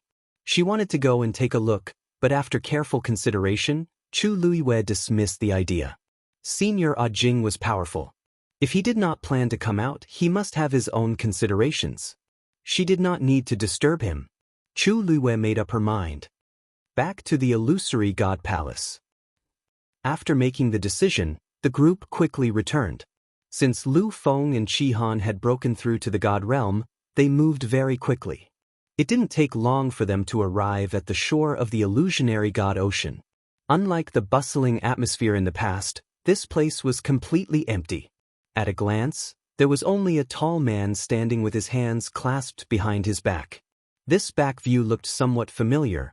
As if sensing their movements, that person turned around. Senior Mao Zhen? It was indeed him. Chu Lu was very surprised. Why did you suddenly come? Mao Zhen stroked his beard. This old man has already laid down heavy guards at Divine Dragon Island. I thought that I should come here to take a look, so I came over. Now, all the experts of the Divine Ruins world were heading over here. There was no need for him to say anything. With Mao Zhen around, Chu Liwei immediately felt more at ease. She nodded her head and looked around her again. Why are you alone here? Mao Zhen said, when this old man came, there wasn't anyone here. I was just about to go up when I bumped into you guys. Hey, where did you guys go? Chu Liwei smiled. Because of some matters, I returned to the god-slaying tomb. Mao Zhen was a little surprised. Didn't you say that the seventh divine envoy guards the heavenly gate very strictly? But this doesn't seem to be the first time she came out, right? Is the seventh divine envoy so easy to talk to? Chu Liwei smiled and said, yes. Yeah, he didn't seem too happy. But so what? Mao Zhen was speechless. Looking at Chu Liwei's nonchalant expression, Mao Zhen deeply felt that her question was really not up to standard. I should have known that this girl wouldn't be willing to reason under such circumstances. What a coincidence that we arrived at the same time. Mao Zhen chuckled. Even though this old man has long heard of the illusionary god palace, this is my first time here. Chu Liwei had briefly chatted with him before. The great phoenix dragon's ancestor, Wang Lin, also came from the illusionary god palace. But later, these two ancient divine beasts left the illusionary god palace. Now Chu Liwei already knew some of the rumors back then, so he guessed that the departure of the great phoenix dragon and the crimson gold heavenly phoenix should also be related to that incident. But the specific truth was hard to say. Chu Liwei raised his hand. Senior Mao Zhen, please. Passing over the illusionary god sea again, Chu Liwei could vaguely feel that he seemed to be able to vaguely feel that several spatial forces below were intertwining with each other. In the silence, undercurrents were surging. Chu Liwei glanced down and frowned slightly. Rong Xiao noticed her movements and looked over. Chu Liwei said softly, this illusionary god sea is really more powerful than expected. She had already faintly sensed that what she saw last time was actually just the tip of the iceberg. Diwu Zhangzhou was trapped in the deepest part of this sea. If they wanted to rescue him, they indeed needed to make sufficient preparations. Then they successfully reached the Silver Bridge and walked toward the Divine Gate. Just as they arrived in front of the Divine Gate, the barrier opened automatically. Chu Liwei was stunned. The so-called Divine Gate doesn't seem that difficult to enter? As Mao Zhen spoke, he stepped into it. Miao, Chu Liwei was about to stop him when he saw that Mao Zhen had already walked in. Then, nothing happened. Everything was as usual. Chu Liwei waited for a while, but the seventh divine envoy didn't appear. Mao Zhen turned around and waved at them. What are you waiting for? Come here. Rong Xiao held Chu Liwei's hand and walked in. Lu Feng and Qi Han followed closely behind. After entering, Chu Luiyue looked around. This place was empty as usual, but there seemed to be a slight difference. It seemed to be more deserted than before. The seventh god is so busy that he doesn't even guard the divine gate? Chu Luiyue narrowed his eyes slightly. Jin Yunlai wasn't such a person. Besides, even if he really had something to do, he could have asked the other divine envoys for help. But there was nothing. Perhaps he was delayed by something? Mao Zhen asked. What could be more important than guarding the divine gate? This was the only entrance to the illusory god palace. Its importance was needless to say. Swoosh! A sound of something breaking through the air suddenly came from afar. Chu Luiyue and the others looked up and saw a figure passing through the air, heading in the direction of the illusory god palace. Wait, the illusory god palace? Chu Luiyue's heart skipped a beat as he stared at that person. He didn't turn in any other direction. He was heading straight for the illusory god palace. Soon, another person was heading in another direction. He wasn't slow, as if he was in a hurry to do something. Chu Luiyue frowned slightly. The illusory god palace was sacred and honorable.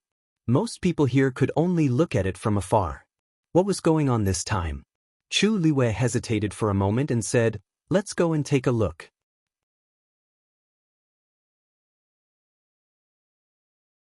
Chapter 23:37.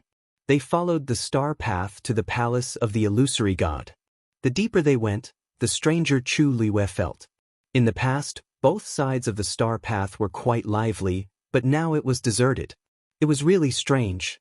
Did the people here all go to the palace of the illusory god? Chu Luiyue murmured doubtfully.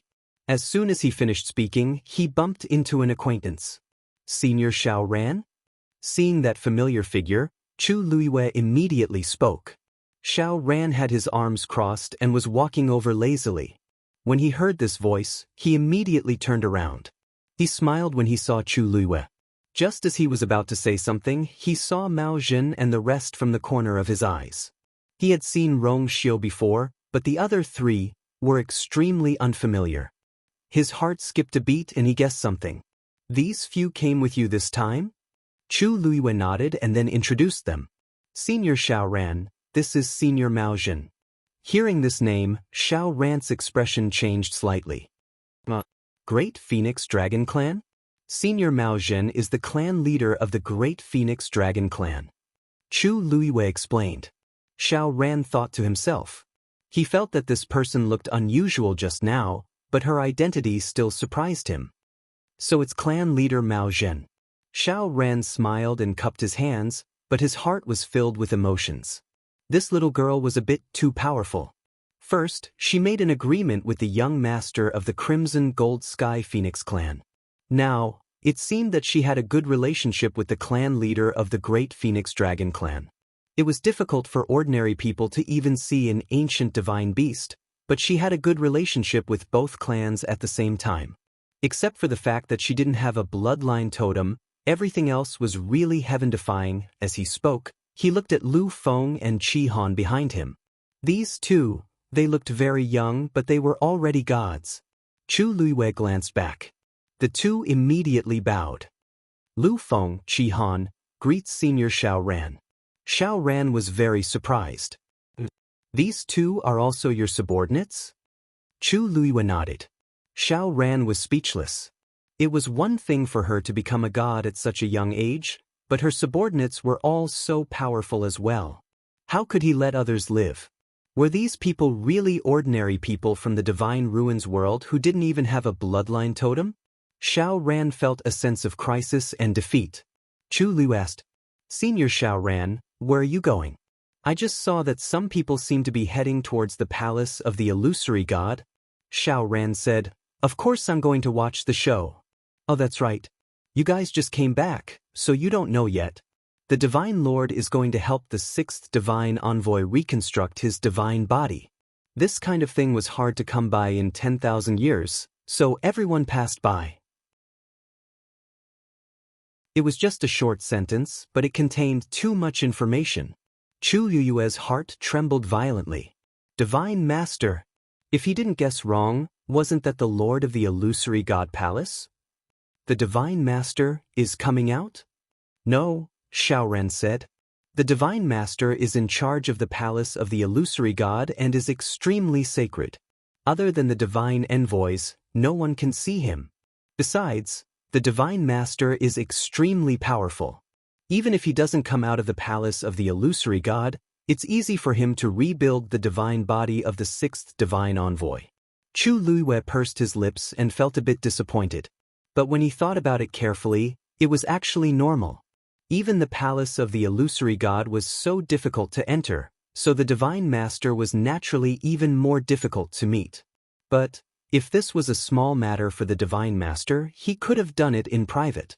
Why did he have to make it public? And the sixth divine envoy. The divine envoys are all powerful people. Why doesn't the sixth divine envoy have a divine body? Of course it's because Xiaoran paused, looked around, and then lowered his voice. The sixth divine envoy used to have a divine body, but I heard that he went out of the palace of the illusory god a while ago, and when he came back, his divine body was already damaged. It wasn't a big deal. With the sixth divine envoy's identity and strength, he could go to the lightning pool and borrow the power of Tianlei to rebuild his divine body. But isn't the lightning pool sealed? So now we can only ask the Divine Master for help. What happened to the sixth divine envoy that even his divine body was damaged? Chu Luiwei was very surprised. According to the ranking, the sixth divine envoy's status was slightly higher than the seventh divine envoy. How did he end up in such a state? Who knows? Xiaoran shook his head. Let's go and take a look. It's rare to see the Divine Master personally take action. Perhaps it would be beneficial to improve your cultivation after seeing it. Chu Luiwei's lips curled up. Rebuilding a divine body, she was very experienced in this matter. But Xiaoran was right. After all, it was the Divine Master's action. The significance of it was incomparable. The group was about to go and take a look when they suddenly heard footsteps from the side. Chu Luiwei turned his head and saw that it was Yan Qing. Your Highness. He came in front of Rongxiu and bowed respectfully. Then he handed over a letter with both hands. An urgent letter from the Yuntian Tower. Please take a look. Rongxiu raised his hands to take it, opened it, and glanced at it with narrowed eyes. A faint chill surged out of his body. Chu Luiwei asked curiously. Rongxiu, what's wrong? Rongxiu put the letter away. There's a small problem. For Rongxiu to say this, it definitely isn't a small trouble. Chu Luiwei said, Then, do you want to go back and take a look? Rongxiu shook his head. I'll go back to my place first. I'll find you after I've taken care of the matter. Chu Luiwei nodded. There's no hurry. The Yuntian Tower is more important. As for the palace of the illusory god, she just wanted to see what was going on. Rongxiu nodded and took Yan Qing in another direction. Chu Luiwei also looked away. Let's go. Let's go to the palace of the illusory god. Of course, they couldn't enter the palace of the illusory god. They could only stand outside the door. When Chu Luiwei and the others arrived, hundreds of people had already gathered outside the palace of the illusory god. The place was bustling with noise and excitement. At this time, they were all looking for something. Chu Luiwei took a closer look and saw that there was a bronze mirror in front of the door, which was quietly floating in midair. A figure gradually appeared in the bronze mirror. Is that the sixth oracle?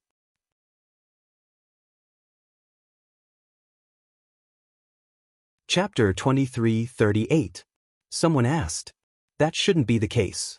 Wasn't the divine body of the sixth divine envoy already destroyed? Someone in the crowd immediately retorted. Then who is this? I don't know. He looks quite young. I haven't seen him before either. The person in the mirror had his head lowered, so no one could see his face clearly. However, Chu Luiwei, who was standing behind the crowd, suddenly froze. That figure, that aura, she was clearly very familiar with it. A bold guess appeared in her mind, causing her to clench her fists. Her heart was hanging high in her throat. Following that person finally moved. He raised his hand and twisted his neck. His voice was lazy. So noisy, His voice was a little hoarse, and he was faintly lacking in energy. However, that casual tone still shocked Chu Liwei. "Lansha, it's really him." She almost couldn't control herself as she quickly walked forward. There were already several layers of people in front of her. Originally, she wouldn't have been able to squeeze in, but at this moment, her movements were extremely fast and clean. "Please make way." Hearing the voice, a few people who were curiously staring at the mirror turned their heads impatiently. "What are you squeezing for?" When they saw that the person standing behind was actually Chu Liwei, their voices stopped abruptly. Chu Liwei tried her best to suppress the emotions in her heart as she repeated herself. "I said please make way. How can you be so rude when you're asking for help?" That face of his clearly had the words, "Get lost," written all over it. "All right." A few people were dissatisfied and muttered to themselves. However, they didn't dare to offend her, so they all made way. You please." Who didn't know that Chu Liwei was extremely arrogant in the Illusion God Palace? She even dared to talk back to the 7th Divine Envoy? She probably didn't cherish her life, and her combat strength was extremely strong. If she really wanted to be unreasonable, who could do anything to her? Thus, due to various considerations, no one wanted to provoke her. If they could, they would. If they could, they would. Soon, a wide path appeared in front of her. Chu Liwei thanked them and walked over. Xiaoran made a tisk sound. He had been in the illusory god palace for so many years, but he wasn't even half as intimidating as this little girl. There was really no comparison between people. Seeing that Mao Zhen and the others had already caught up, he also went forward with a smile. "Thank you, everyone. Thank you, everyone."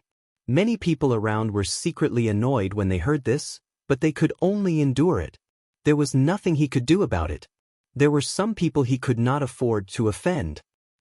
Chu Liwei quickly came to the front. Standing there, he was only 10 steps away from the bronze mirror. Thus, he could clearly see everything inside. Her eyes were fixed on the person in the mirror. At this moment, he was sitting on the ground with one of his long legs bent and his elbow resting on his knee. Even though he couldn't see his face clearly, Chu Liwei was certain of his identity just from his unique lazy and carefree aura. As if sensing something, he raised his head and looked over. A handsome and elegant face entered Chu Liwei's eyes. Her heart felt like it had been hammered by something. This was a completely unfamiliar face. She had seen countless faces that Lan Xiao had transformed into, but none of them were the same as this one. It turned out that this was his true appearance. But for some reason, the moment she saw this face, she was actually certain that he was him. Perhaps it was because that similar expression, as well as that playful gaze that had never changed from looking at the mortal world with a smile. The two of them looked at each other for a moment. Chu Liwei couldn't help but take half a step forward. However, just as she moved, she was stopped by an invisible barrier. Chi Han immediately asked in a low voice, "Master, are you all right?" Chu Liwei shook her head, indicating that she was fine. However, her gaze was still fixed on Lan Xiao. Obviously, Lan Xiao could see her too. The moment their eyes met, he first revealed a hint of joy. Then, he suddenly thought of something, and a hint of anger appeared on his face. Chu Liwei noticed the change in his expression. Just as she was puzzled, she heard Lan Xiao cursing in a low voice. "Mother ***, how ruthless!" His voice wasn't loud, but Chu Liwei, who was standing nearby, heard it clearly. She frowned slightly. But in the next moment, she knew why Lan Xiao had such a reaction. A long black whip suddenly fell and hit Lan Xiao's back harshly. Smith. The loud and sharp sound of the whip came suddenly and fiercely, instantly silencing everyone who was watching. Everyone was taken aback and subconsciously tensed up. Wasn't he helping the 6th Divine Envoy reconstruct her divine body? Then who was this young man who was being hit now? And this time, it was extremely ruthless. With one whip, it immediately tore open the skin and flesh. Lan Xiao staggered from the hit and almost fell to the ground, but he managed to support himself with one arm. Dark red blood stains gradually spread from his shoulder. Even though the injury was on his back, everyone could guess how serious the injury was when they saw his pale face and trembling lips. The originally noisy crowd fell into dead silence. Chu Luiwei clenched her teeth and stared at everything in the mirror. Lan Xiao seemed to be trapped in a cage at this moment. The surroundings were dark and cramped, and there was only a lamp hanging on the back wall. But that lamp was obviously left behind so that everyone could clearly see Lan Xiao's battered and exhausted appearance. Other than that, there were no other clues. It was impossible to determine where this was. That long whip fell again. Lan Xiao regained his senses, clenched his teeth, and grabbed it with his bare hands. A muffled sound was heard. That long whip was caught in his hand. However, it was only for a moment. In the next second, that long whip was suddenly pulled out by an even stronger force, bringing a string of blood. Lan Xiao groaned, and his hand was instantly a mess of flesh and blood. The moment he grabbed the long whip, countless sharp barbs grew out of it. The moment he touched that whip, Lan Xiao knew it was bad, but it was too late to stop. In the end, he was hit by this. Lan Xiao lowered his head and looked at his hand.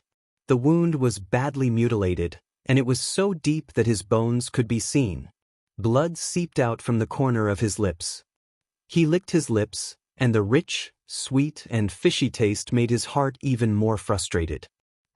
Your methods are as dirty as always." Lan Xiao spat out a mouthful of blood, and his lips curled into an extremely evil smile as he scolded. Who was he talking to? The master god from the palace of the illusory god? But why did it sound like they already knew each other? Also, there seemed to be a deep hatred between the two of them. Chu Liwei had never seen Lan Xiao have such a strong hatred for anyone. No one answered his words, but that whip was raised again and brought down. This time, it was aimed at Lan Xiao's face.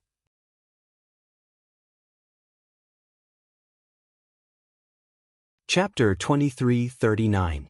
Lan Xiao cursed in his heart and attacked again. However, this time, the black whip's speed was even faster than his. A bloody gash appeared on Lan Xiao's face. The wound was at least an inch long and instantly destroyed half of his face. Chu Liyue's heart seemed to be clenched tightly by something. Lan Xiao usually cared about his appearance the most, especially his current face, which was only restored after he reconstructed his godly body. Just like that, he lashed out in front of so many people. The impact on him was self-evident. Lan Xiao tilted his head and didn't move for a long time. The crowd in front of the bronze mirror held their breaths unconsciously. Even though the whip didn't hit them, they still felt a chill down their spines when they looked at it through the mirror. It landed on them. After a long time, Lan Xiao finally raised his hand and touched the wound on his face. It was extremely painful, sticky, and sweet. The smile on his face gradually froze. Of course, he knew why the other party did this. It was nothing more than using the most intense method to humiliate and trample him in all aspects. The other party knew what he cared about the most and purposely destroyed it. There was nothing more painful than this. Chu Luiwei clenched her teeth, and a layer of coldness enveloped her body. She had to expend a lot of energy to restrain her urge to rush forward. What kind of hatred did the godly master of the palace of the illusory god have with Lan Xiao? Why did he use such a method to deal with him? He obviously wanted Lan Xiao to suffer a fate worse than death. At this moment, a low and hoarse voice came from the mirror. "These 3 whips are your punishment." This voice seemed to come from an extremely distant and empty place. Every word and sentence was divine and oppressive.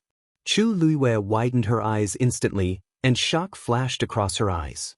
This voice clearly belonged to the owner of that eye. Immediately after, the crowd behind her responded in unison. "Greetings, godly master." Instantly, it was as if a sudden clap of thunder exploded beside her ear, causing Chu Liyue's heart to tremble. Godly master, godly master? She had long suspected that the owner of the eye had some kind of close relationship with the palace of the illusory god. Otherwise, the illusion of the illusory god palace would not have appeared in the Red Moon Desert. The owner of that eye had only decided to attack them after luring them into it. However, Chu Liwei never would have thought that this person was actually the person with the highest status in the illusory god palace, and also the one who truly wielded power in the illusory god palace. For a moment, Chu Liyue's mind was in a mess. Countless thoughts were overturned at this moment, and countless guesses gushed out one after another, filling her mind, causing her to be in a state of confusion. She took a deep breath. Compared to the previous time in the Red Moon Desert, the sound this time was actually a little different. It was less sinister and cold, and more sacred and dignified. Suddenly, it was very easy to make people feel respect and admiration and be willing to submit. Lan Xiao sneered. Punishment? You think you can punish him just because you want to? Who gave you the right? Everyone sucked in a breath of cold air. This person is so arrogant. How dare he speak to the Master God like this? Xiao Ran seemed to have suddenly thought of something, and he looked at the person in the mirror suspiciously. It can't be. Hearing his voice, Chu Liyue turned around and glanced at him. When she saw his expression, Chu Liyue's heart skipped a beat. Senior Xiao Ran, you know him? Her voice was very soft, but the people around them were standing very close, so many of them heard it. Many people looked over. Xiao Ran looked conflicted. I'm not too sure either. I just feel that this person seems a little familiar. Chu Liyue's heart skipped a beat. This was the first time she had officially seen Lan Zhao's face, so why would Xiao Ran find him familiar? He was a Xian master, so he definitely would not make a mistake in this kind of thing. What do you mean? Chu Liyue asked sternly. Xiao Ran paused, hesitated for a while, and then said, From what I see, this person seems a little like Lord's second priest. Second priest? Chu Liyue asked instinctively. Who is that? Xiao Ran pursed his lips. It was obvious that he did not want to talk about this too much. This was the first time Chu Liyue saw such a worried look on his face. Suddenly, someone in the crowd asked in surprise. Second priest. Is he the one who betrayed the Divine Master back then? Clearly, Xiao Ran was not the only one who had heard of this name. The crowd became restless. Seeing that the matter could no longer be hidden, Xiao Ran gritted his teeth and said, Back then, other than the divine envoys, there were also 2 high priests by the Divine Master's side. Because the Divine Master was indebted to these 2 for teaching him, their status was higher than that of the first divine envoy. But back then, for some reason, the 2 high priests and the crimson gold celestial phoenix joined hands and betrayed the illusory god palace. I thought that the 2 high priests had died in that chaotic battle, but who knew? He sighed. In that battle back then, countless cultivators in the illusory god palace were killed or injured. Even the divine envoys were all killed at that time. What? Chu Liyue was shocked. All the divine envoys were killed? Then the ones now, they were chosen by the Divine Master later on. Xiao Ran said. That battle was very intense. Because he was young back then, he was lucky enough to escape death and only saw it from afar. But it had been tens of thousands of years, and he could no longer remember clearly what happened back then. So when Lan Xiao appeared, he didn't recognize him immediately. But when he heard this voice, he recalled the past buried deep in his memory. Back then, this second priest was also so arrogant and unbridled. Because there weren't many people left in the illusory god palace at that time, and later, the higher-ups ordered them not to spread the news, so no one dared to mention it again. Coincidentally, Xiao Ran was one of them. Chu Liyue's temples throbbed, and the blood in her body was about to boil. She opened her mouth and asked, Then, what about the other high priest? You mean the high priest? Xiao Ran frowned and thought carefully for a while before shaking his head. That person made the same choice as the second priest back then. Since the second priest is still alive, then maybe the high priest is still alive too. I just don't know why the Divine Master didn't kill the 2 high priests after they committed such a crime. Instead, he kept them until now and suddenly let them out? High priest, high priest. Chu Liyue's heart seemed to be surging crazily. She tried her best to control herself and asked softly, Senior Xiao Ran, do you know the high priest's name? Xiao Ran shook his head. What kind of status did the 2 high priests have back then? How would I know this? Chu Liyue didn't give up. What about their appearance? Since you've seen the second priest, then you should know the high priest too, right? This. Xiao Ran thought for a while. I can't remember anything else. I only remember that the high priest wore the purple gold divine armor and had unparalleled divine power.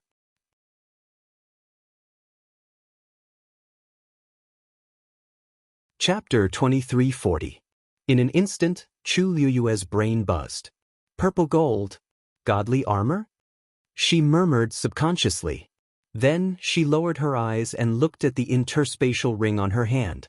There was a purple scale armor there, silent. Yes. Rumor has it that the purple gold godly armor was the #1 armor in the world personally forged by the high priest. It's a pity that the purple gold godly armor was damaged in that great battle, and the high priest himself. Xiao Ran shook his head. 10,000 years had passed, and the few memories he had in the first place had also become blurry. However, the scene of the fire burning in the palace of the illusory god, the flames soaring into the sky, and the godly armor falling apart, was deeply engraved in his mind. Even though he hadn't taken the initiative to think about it all these years, thinking about it now still made him sigh. It's not just me. Everyone who survived back then also thought that the 2 high priests had died. In the years that followed, the divine master reappointed the divine envoys, but no new high priests were chosen. Naturally, there were even fewer people who brought this up. Chu Liyue fell silent and turned to look at the bronze mirror. High priest, second high priest. So this was the true identity of Dabao and Lan Xiao. How were they dead? They were clearly suppressed in the Red Moon Desert and couldn't come out for 10,000 years. Chu Liyue was a little dazed, and she couldn't recover for a long time. Ever since they were captured and brought to the palace of the illusory god, Chu Liyue didn't think that they might be from here. But she would never have thought that these 2 people would have such honorable statuses.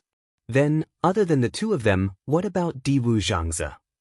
Thinking of this, she immediately asked, Senior Xiao Ran, is there a 3rd high priest in the palace of the illusory god? Xiao Ran shook his head. After so many years, the palace of the illusory god only had those 2 high priests. Chu Liyue's brows furrowed tightly.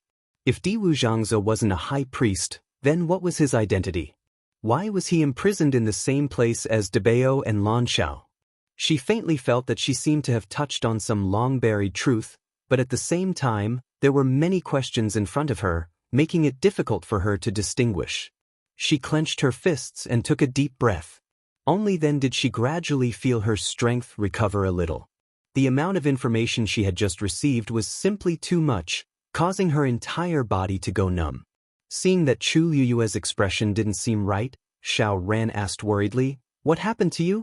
Chu Liyue forced a smile and shook his head. It's nothing. It's just that I suddenly know so many secrets. It's a little hard for me to digest them all at once.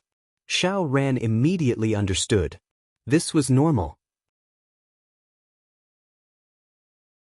It would be difficult for anyone to react quickly after hearing so much at once. He comforted her. Actually, it's all in the past. Don't take it to heart. Chu Liyue didn't say anything. This matter concerned Dabao, Lan Xiao, and Xianxia. How could she not care? No wonder the profound formations that Dabao had given her back then overlapped so much with the ones on the star path. As the high priest, wasn't it normal for him to know this? She closed her eyes and tossed aside the distracting thoughts in her mind. Then she stared straight ahead. In the mirror, Lan Xiao sneered.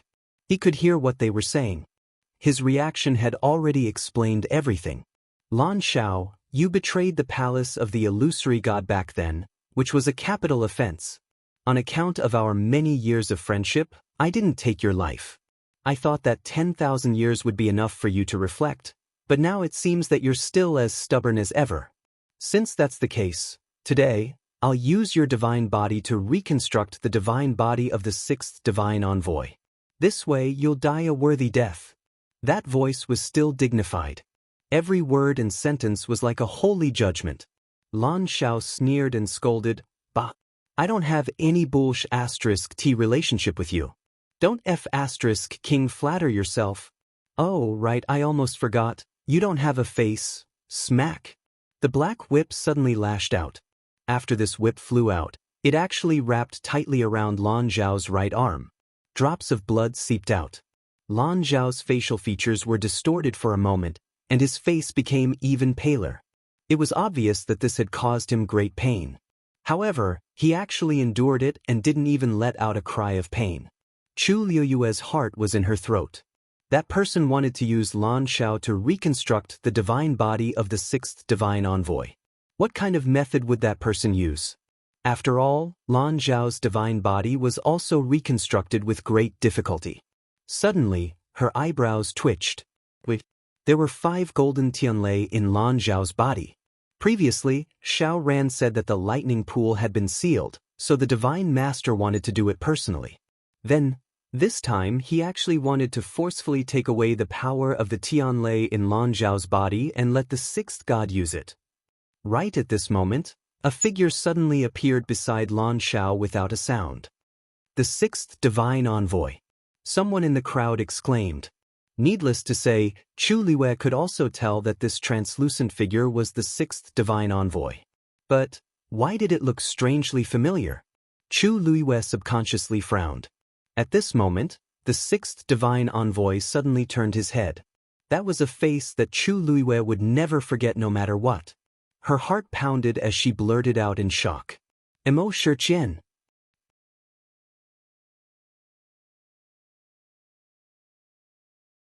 Chapter 2341. This person was indeed Emo Shiqian, who had self-destructed and escaped. Chu Liwei had been secretly sending people to investigate Emo Shiqian's whereabouts, but there had been no progress. She never expected that he was the sixth divine envoy. His divine body was destroyed. It was just that he had no choice but to self-destruct. Many people turned to look at her when they heard her voice. Xiao Ran asked curiously, "You know the sixth divine envoy? That person had just returned a while ago. Logically speaking, she shouldn't have seen him before, right?"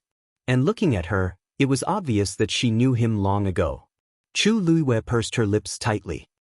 "I guess so." However, it was the kind of acquaintance that made enemies. Xiao Ran was stunned. Chu Liwei sneered. They all said that the sixth divine envoy went out and only returned recently. But it turns out that he went to the divine ruins world? How interesting. Hearing her say this, Xiao Ran suddenly understood something. So she had seen him in the divine ruins world, but looking at Chu Liwei, it seemed like she had a deep enmity towards the sixth divine envoy. He thought for a while, but seeing Chu Liu's tense and cold jaw, he swallowed his words. Of course, Emo Shiqian also saw Chu Liwei. A deep sense of fear and dread flashed across his eyes. Then he remembered that they were already in the illusory god palace, and Chu Liwei couldn't barge in and do anything. Only then did he relax a little. Thinking about the situation, Emo Shiqian's lips curled into a cold smile, then he looked at Lan Xiao. "Second priest, it seems that I'll have to trouble you this time." Lan Xiao sneered. "Who do you think you are? How dare you fight with me? This golden tianlei power, even if I take the initiative to give it to you, can you afford it?" His words were full of ridicule and contempt. Obviously, he didn't take Emo Shiqian seriously at all. "I heard that you died very miserably back then. Why, now that only half of your soul is left, what are you still dreaming about?" These two simple sentences accurately hit Emo Shiqian's sore spot.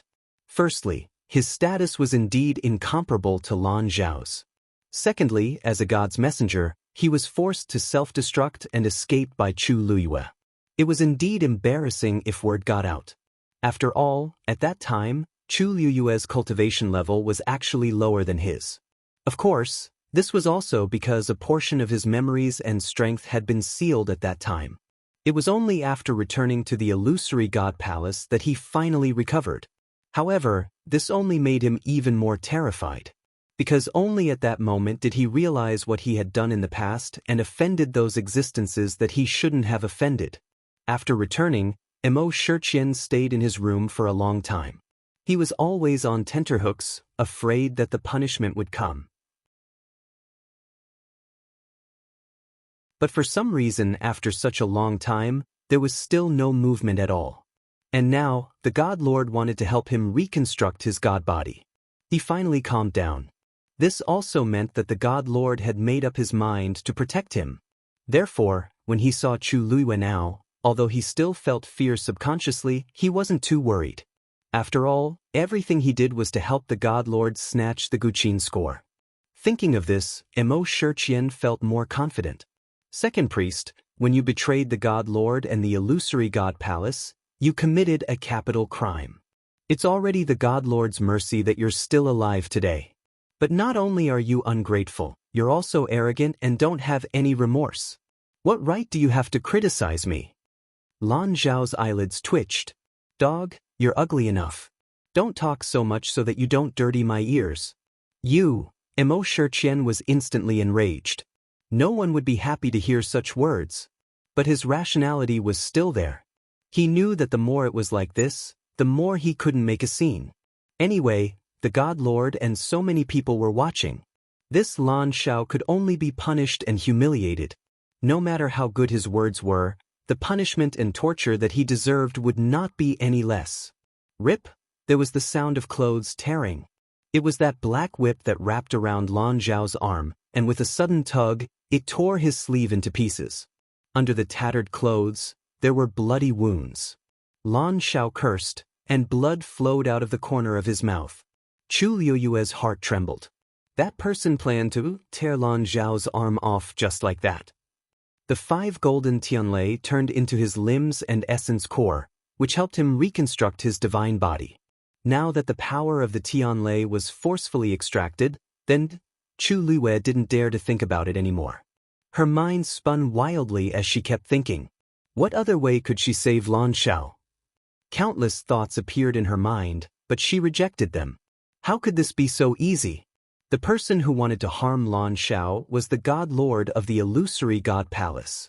In this place, who else had a higher status than him? She couldn't do it forcefully. She might die before saving Lan Zhao. Who would be able to stop all of this openly? Lan Zhao gritted his teeth and used all his strength to resist. But everything was under the other party's control. If he could resist the other party, he wouldn't have been forcefully brought back and locked up. Now, he could only hold on for a short while even if he tried his best. If this continued to crack, the crisp sound of bones breaking suddenly sounded.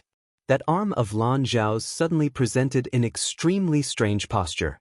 The power of the black whip was too shocking, and it directly tore his arm off. The crowd quietened down. The atmosphere became deadly silent. Many people had complicated expressions and different reactions as they looked at the scene in front of them. All these years, the God Lord had been staying in the Illusion God Palace and had never come out. All the big and small matters in the Illusion God Palace were handed over to the God emissaries. Now that the God Lord finally made a move, he actually wanted to tear apart the second priest's divine body in front of everyone and forcefully extract his power to transfer to the sixth God emissary. Although the second priest chose to betray back then and deserved to be executed, this method was indeed too bloody and cruel. This was definitely more painful and torturous than killing him directly. Actually, to the many cultivators in the Illusion God Palace, they had seen all kinds of fighting and killing scenes. To be able to reach their current cultivation level, which one of them didn't have blood on their hands? But the scene in front of them couldn't help but make some people feel uncomfortable. It was good that the God Lord wanted to help the sixth God emissary reconstruct his divine body, but he obviously wanted to use this opportunity to punish the second priest and make an example out of him at the same time, but the God Lord was the God Lord after all. It was not up to them to judge what was right or wrong. Rip. A piece of flesh on Lan Zhao's arm was violently torn apart. The wound was so deep that the bone could be seen. A bright golden light appeared and flickered silently. Because he used the golden Tianlei to reconstruct his divine body, Lan Zhao's bones were also golden. Soon after, the black whip tightened again.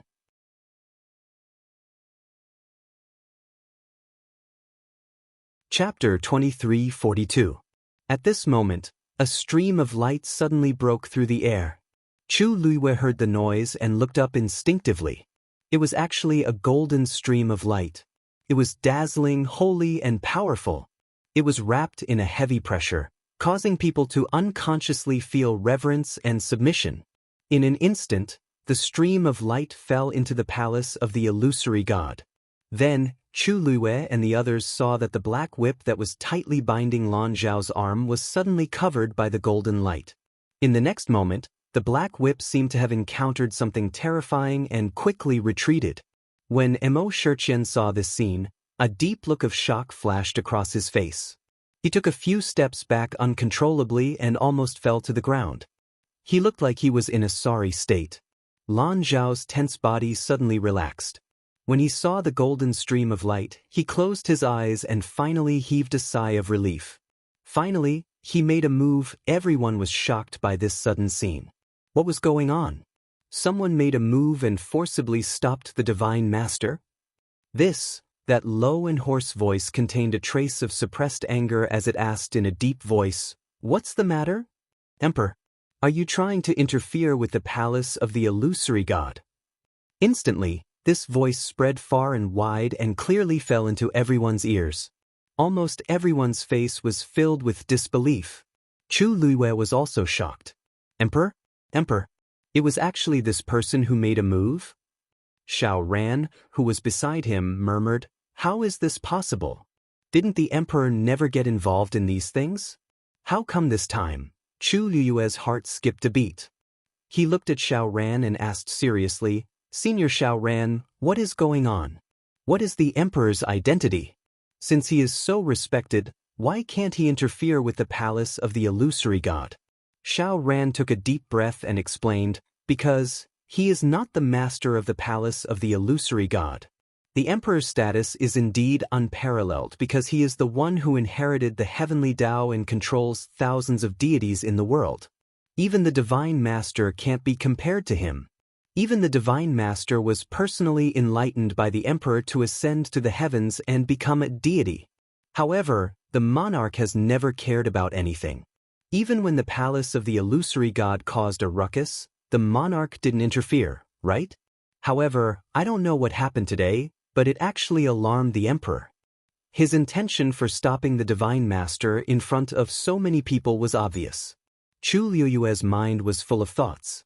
So that was how it was. No wonder the Divine Master had such a big reaction. Everyone present was also shocked. The Celestial Emperor's sudden move also showed his attitude. How could it not cause others to overthink? Then, a figure slowly appeared in the void. Chu Luiwei looked up and frowned. This person was not an emperor, but the one who had appeared at Herb Mountain that day. Just like last time, this person did not reveal his face or figure this time.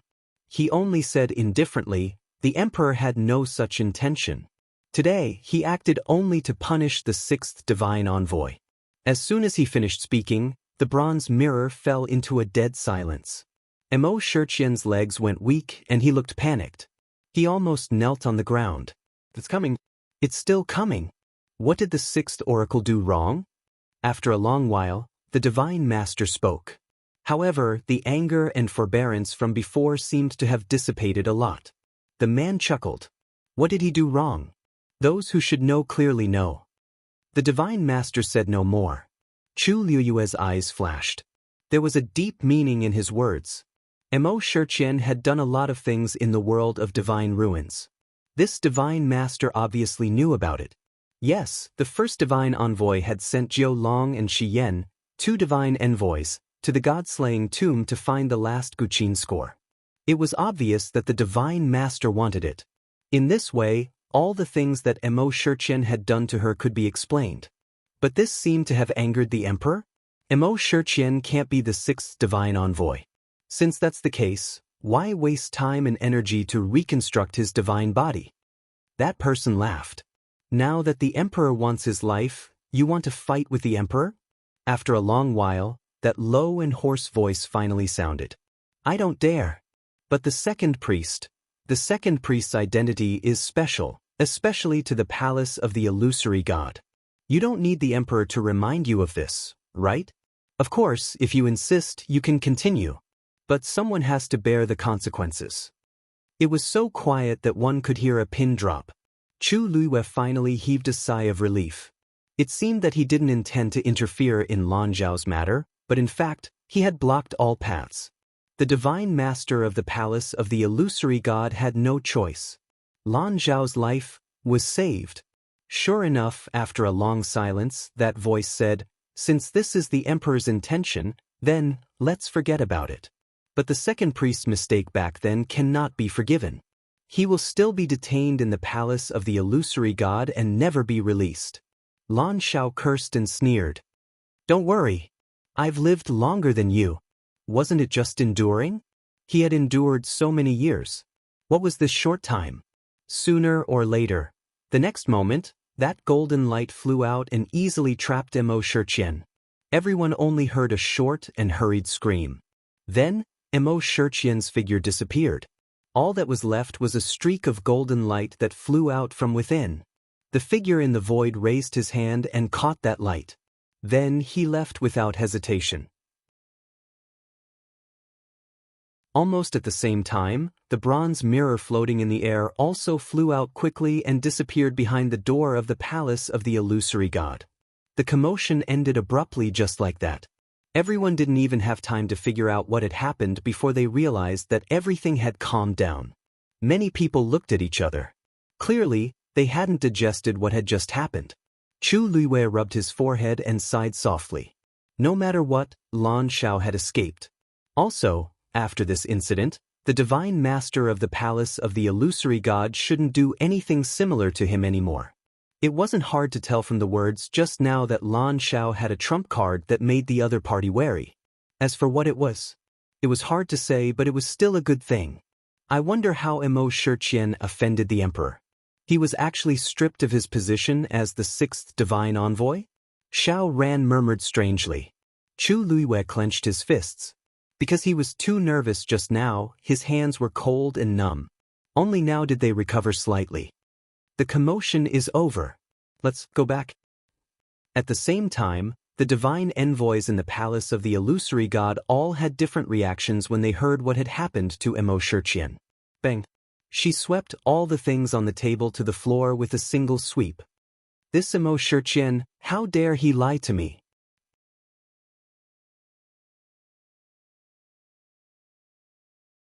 Chapter 23:43. The bottles and jars on the table fell to the ground and shattered instantly. All kinds of pills rolled out. A rich medicinal fragrance instantly filled the air. But at this moment, Xu Jing only felt nauseous when she smelled this smell. Because this only reminded her of how she had done her best to help Mo Shiqian refine medicine during this period of time. She knew that Mo Shiqian went out to help the divine master, so after Mo Shiqian came back, she tried her best to please him. Mo Shiqian lost his divine body? It was obvious that he had done his best for the divine master and accidentally ended up like this. Since it was already like this, even if he didn't take credit, he should at least take credit for his hard work. The divine master would definitely treat Mo Shiqian differently because of this and take special care of him, right? This was Xu Jing's truest and most certain thought.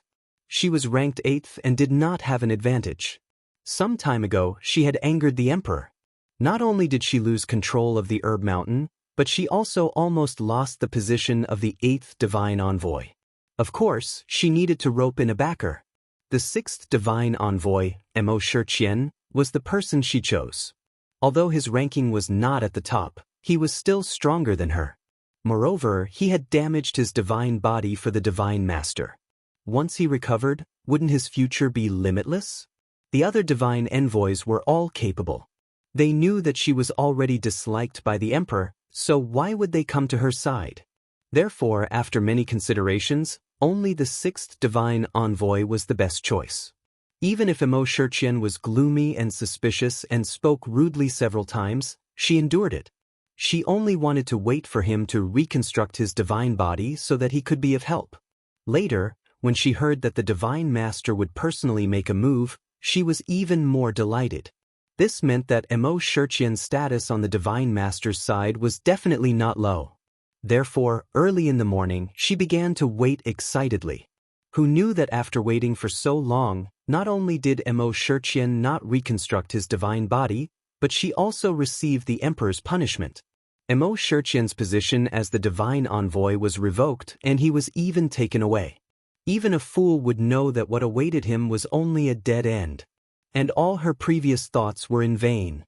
Xu Jing was still angry, so she smashed everything in the room again. From the looks of it, Xianxia knew that he had offended the emperor, but he did not say anything. As long as there was a chance to salvage the situation, the divine master would not give up on him so easily. Xu Jing hated Xianxia to the core. Although she had kept a low profile, the divine envoys of the palace of the illusory god should know that she had been helping Xianxia recently. Now that Xianxia was like this, she might be implicated. This was truly one disaster after another. Jin Yunlai happened to pass by the door and heard the sounds of things being smashed. She stopped in her tracks and shook her head. Xu Jing was really too smart for his own good. She thought that everything was under her control, but she didn't know that many things had already deviated from the original track. In the end, the one who was tricked the most was the one who suffered the most. Xianxia's position as the divine envoy had been revoked, which proved that the emperor's previous warning was not just for show. If Xu Jing continued like this, it would end up the same way sooner or later. But actually, his own situation wasn't any better. Thinking of what had happened before, he clenched his fists and continued to walk forward. Chu Luiwei and the others walked towards their residence. But after taking a few steps, a figure appeared out of the corner of her eye. She stopped in her tracks and looked in that direction. In the distance, a person was kneeling under the wall of the palace of the illusory god. Mu Yafeng. Unlike before, her clothes were a little messy, and a few strands of her hair were scattered. She knelt there silently with her head lowered, looking very disheveled. Obviously, she didn't want to kneel. What happened to her? Chu Liu asked. Xiao Ran followed her line of sight and clicked her tongue. You mean her? Heh, she was caught cheating on the star path. She has been kneeling for a few days. Cheating? Yes. I heard that the seventh divine envoy taught her a lot in private, which allowed her to break several Xian arrays in succession. The first divine envoy found out about this and punished her severely. Chu Luiwei was stunned. Previously, she did find it a little strange because she knew clearly that Mu Yafeng's talent was not enough to support her breaking those Xian arrays in succession.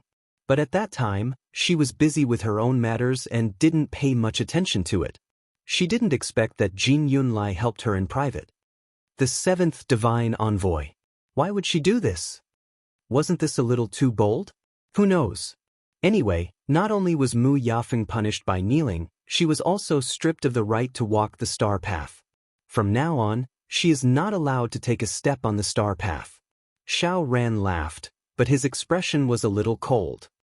Now, many people are suspecting that her previous performance was due to the help of the seventh divine emissary. Things had become so ugly, it was no wonder that people would think so much. But, if she can't walk the star path, doesn't that mean that she can no longer enter the palace of the illusory god and ascend to the heavens and become a god? But who can be blamed for this? Xiao Ran shrugged. Originally, if she cultivated honestly and comprehended one by one, there might be some hope. But now, she couldn't take it anymore and cut off all her escape routes. She just deserved it. He didn't know how many years he had been trapped in the last Xian formation, but he didn't think of using any other methods. This Mu Yafeng was so powerful that she could make the seventh divine envoy do this for her. Chu Luiwei paused. Didn't the seventh divine envoy help to plead for mercy? How can the seventh divine envoy care about this? Now, even he has been stripped of the right to control the star path. By the way, you just came back, so you don't know about this. Chu Luiwei didn't know what to say for a moment. She had only been away for a short period of time, and so many things had happened. Then who is in charge of the star path now? I heard that it was handed over to the fifth divine envoy. But the fifth divine envoy isn't a Xian master, and I don't know why the first divine envoy chose him. We all thought that he would choose the 11th divine envoy, who is also a Xian master. Chu Luiwei's eyebrows twitched. By the way, the 9th and 10th divine envoys left the divine gate. Have they returned? Xiao Ran nodded. They returned a long time ago. But these two aren't in the illusory god palace now, but in the illusory god ocean. I heard that they made some mistakes, but we don't have the right to ask, and we only know the general idea. Mistakes? Chu Luiwei was stunned. Was it because they didn't succeed in bringing back the music score? But at that time in the god-slaying tomb, the two disappeared inexplicably. She didn't expect that they would be locked in the illusory god ocean after returning. She suddenly thought of something and asked, "Senior Xiao Ran, have you seen the first divine envoy?" He had even seen Lan Xiao and the others. Logically speaking, he should have some understanding of the first divine envoy, right? Xiao Ran paused. Are you asking about the previous one or the current one? Digression, 6 o'clock.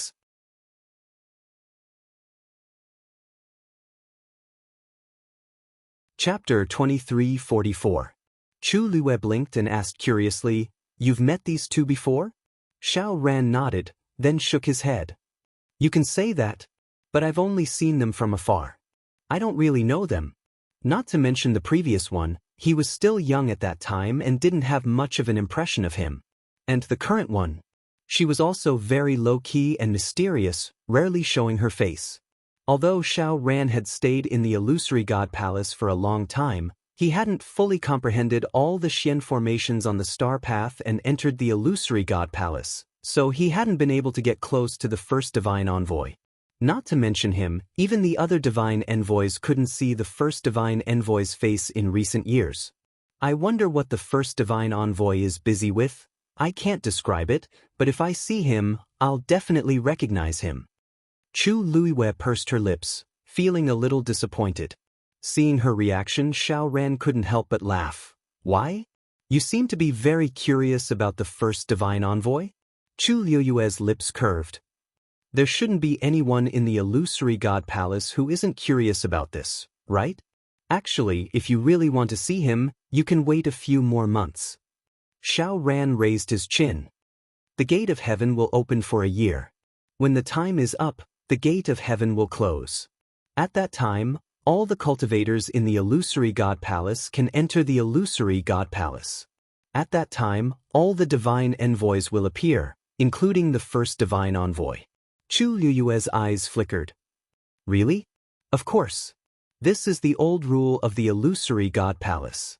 The gate of heaven opens once every 10,000 years, and every time, it will attract many cultivators, but in the end, only a few can ascend to the heavens and become gods. There's no need to talk about those who succeed. Those who fail are either driven out of the gate of heaven and left to fend for themselves, or forced to stay here and continue to cultivate, waiting for the next gate of heaven to open. But there aren't many who can really endure it. Chu Luiwei suddenly understood. So, the opportunity to ascend to the heavens and become gods only comes once every 10,000 years. Yes. Xiao Ran said with a self-mocking smile. My strength and luck were both a little lacking. I stayed at the final profound formation for several years, but I still didn't make any progress. Even after so long, he still hadn't succeeded. To be honest, I don't even know how long I've been waiting. Over time, he had come to terms with it. It would be best if he could comprehend the Xian formation, complete the star path, and enter the illusory god palace to wait for his breakthrough. If I can't do it, I'll just muddle along. Chu Luiwei said softly, You can definitely do it. Xiao Ran didn't care about it and placed his hands behind his head. Forget it. There's nothing much to see here. Let's go back. Chu Luiwei and the others returned to their residence. However, Mao Zhen did not travel with them. Instead, she chose a different direction.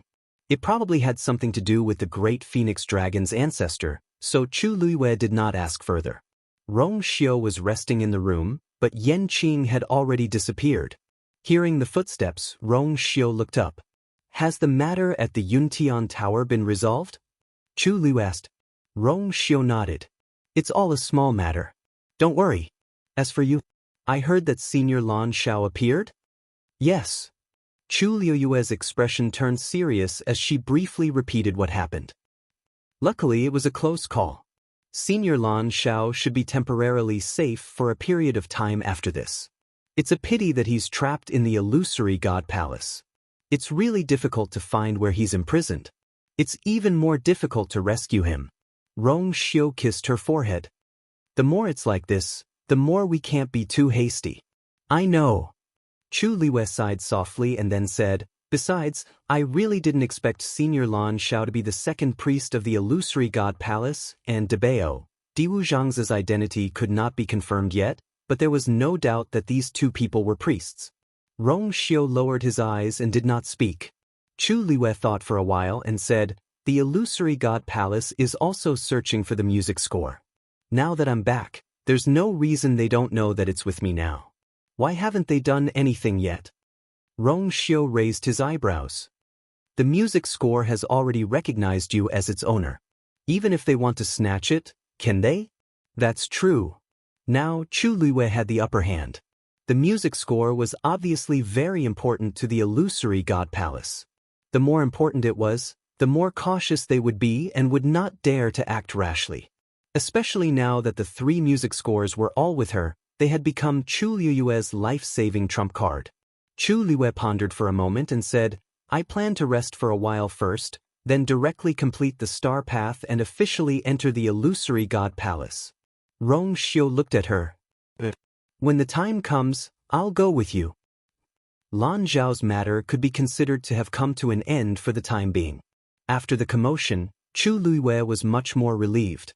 Dabao and Lan Zhao's identities were so special, and it was obvious that they had a certain trump card that made the other party wary. In that case, there would be ample room to make more preparations for the rescue of them. As for Diwu Zhangzi, although he was not a priest, he was locked up together with Dabao and Lan Xiao, so there was probably some connection between them. At least now they knew where he was locked up. Chu Liwei had just taken back the last music score, so she planned to use this time to integrate the third music score. In the room, Chu Liwei sat cross-legged, surrounded by a layer of silver-red flowing light. Soon, a stone rolled out from the universe ring on her hand and floated quietly in the divine realm. The space around the stone distorted for a moment, but it quickly returned to normal. Then, the second stone, the third stone. Soon Chu Liwei was surrounded by these stones. She closed her eyes, and her thick and long eyelashes trembled slightly. The bright light shone on her face, and her skin was clear and white like jade. She followed the tone of the music in her memory and began to arrange the stones around her. She had heard the complete music score once in the god-slaying tomb, so what she needed to do now was to integrate these scattered pieces of music and then combine them with the first two pieces.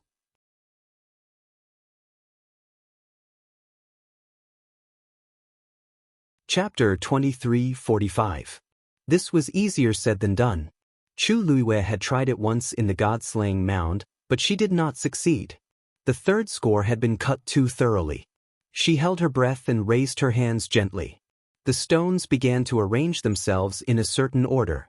However, even if Chu Liwei followed the tune she heard and placed them in the correct position one by one, it did not go as smoothly as she had expected. Because there seemed to be an invisible barrier between these stones, and they even faintly contradicted each other. The more stones gathered together, the more obvious this resistance was. Chu Liue's brows gradually furrowed. Finally, at a certain moment, the stones in front of her scattered with a loud bang. Chu Liwei opened her eyes. She realized that with her current strength, it was basically impossible for her to completely control it.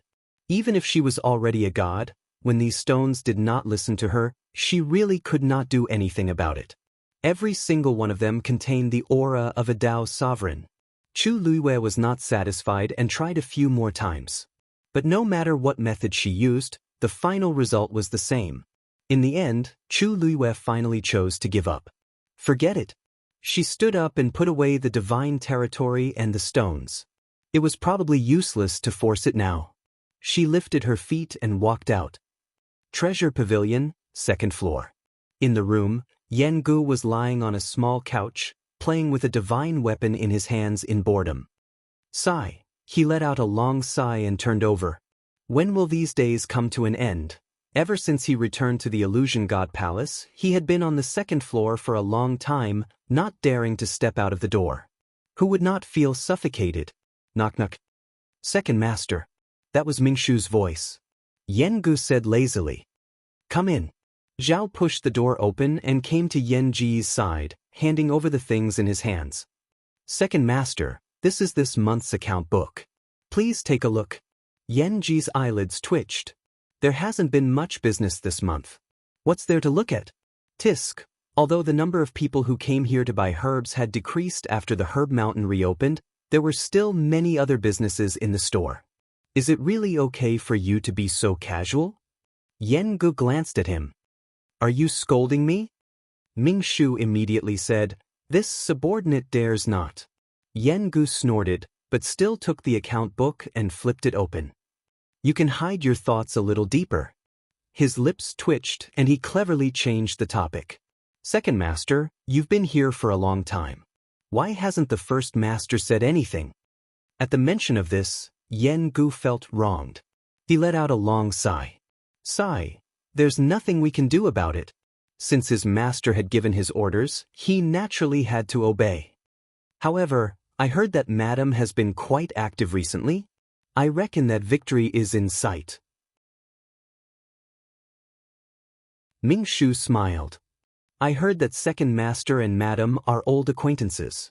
When he sees you, he will definitely be very happy.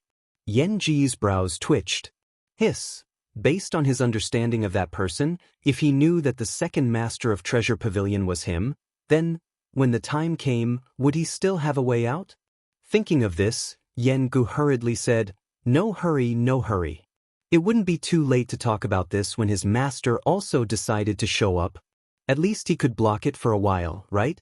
As Yengu spoke, he flipped a few more pages and couldn't help but rub his forehead. Sigh, I really don't want to read this. If the third oracle is still, his voice stopped abruptly. Mingshu's expression changed slightly. Just as he was about to speak, he suddenly heard a commotion outside.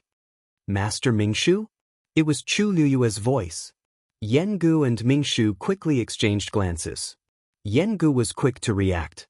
He stuffed the account book back into Mingshu's hands and disappeared in a flash. His actions were as fast as lightning. Mingshu, Master Mingshu, are you there? Chu Liyue waited on the first floor for a while. Seeing that there was no one, he decided to go upstairs to take a look. After calling out twice, Mingshu finally pushed open a door and walked out. Miss Shangguan Yu, call me Madame Rong. Chu Liyue said. Since Rong Xiu was here, this title was more appropriate. Mingshu's eyelids twitched. Yes, madam. Chu Liyue vaguely felt that it was a little strange. She wanted to correct him, but thought that it wasn't a big deal, so she didn't mention it. Master Mingshu, I'm here this time to copy the rest of the mythical flame diagram. Mingshu had expected that she was here for the mythical flame diagram, but he was still stunned when he heard her words. All of it? Chu Liyue nodded slightly. There seemed to be a faint glow in his clear black eyes. Yes, all of it. Peach Blossom Cove. You mansion. Sanson held the account book and walked unsteadily through the corridor with small steps. Suddenly, his nose felt itchy and he sneezed. Achoo! This sound made him dizzy and his vision blurred. Damn, who's talking about me behind my back? He subconsciously looked at the silver bridge in the sky. Sigh, I wonder how Master and the others are doing now. At this moment, Wu Yao hurried over. Third brother. Sanson rubbed his nose. When he turned around, he saw that Wu Yao's expression was a little strange. He blinked his small eyes. What's wrong? What happened? Why are you in such a hurry? Wu Yao quickly walked to him and said in a low voice. Third brother, there's a problem in the Daoist world.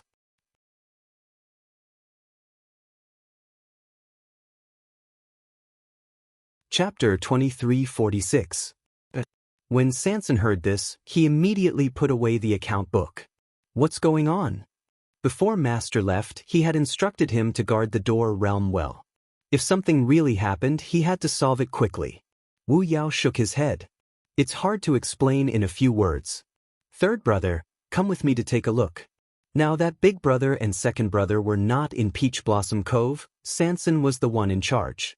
Moreover, Sanson was the most familiar with this place. Sanson nodded. Let's go. Let's not delay. The two of them walked straight and soon arrived in front of the door realm. Yujio was holding a wooden sword in his arms and waiting there. When he saw the two of them, he immediately went forward. Third brother, fifth brother. Sanson looked at the barrier and was shocked. The gate realm, which was originally transparent, was now flowing with vibrant colors and resplendent lights. The specks of light gathered together, forming a huge round mirror. On the edge of the mirror, complicated and exquisite patterns could be vaguely seen. They were mysterious and powerful. On the surface of the mirror, a silver light flickered. It was so dazzling that one could not open their eyes and look directly at it. When Sanson saw this scene, he was also stunned on the spot.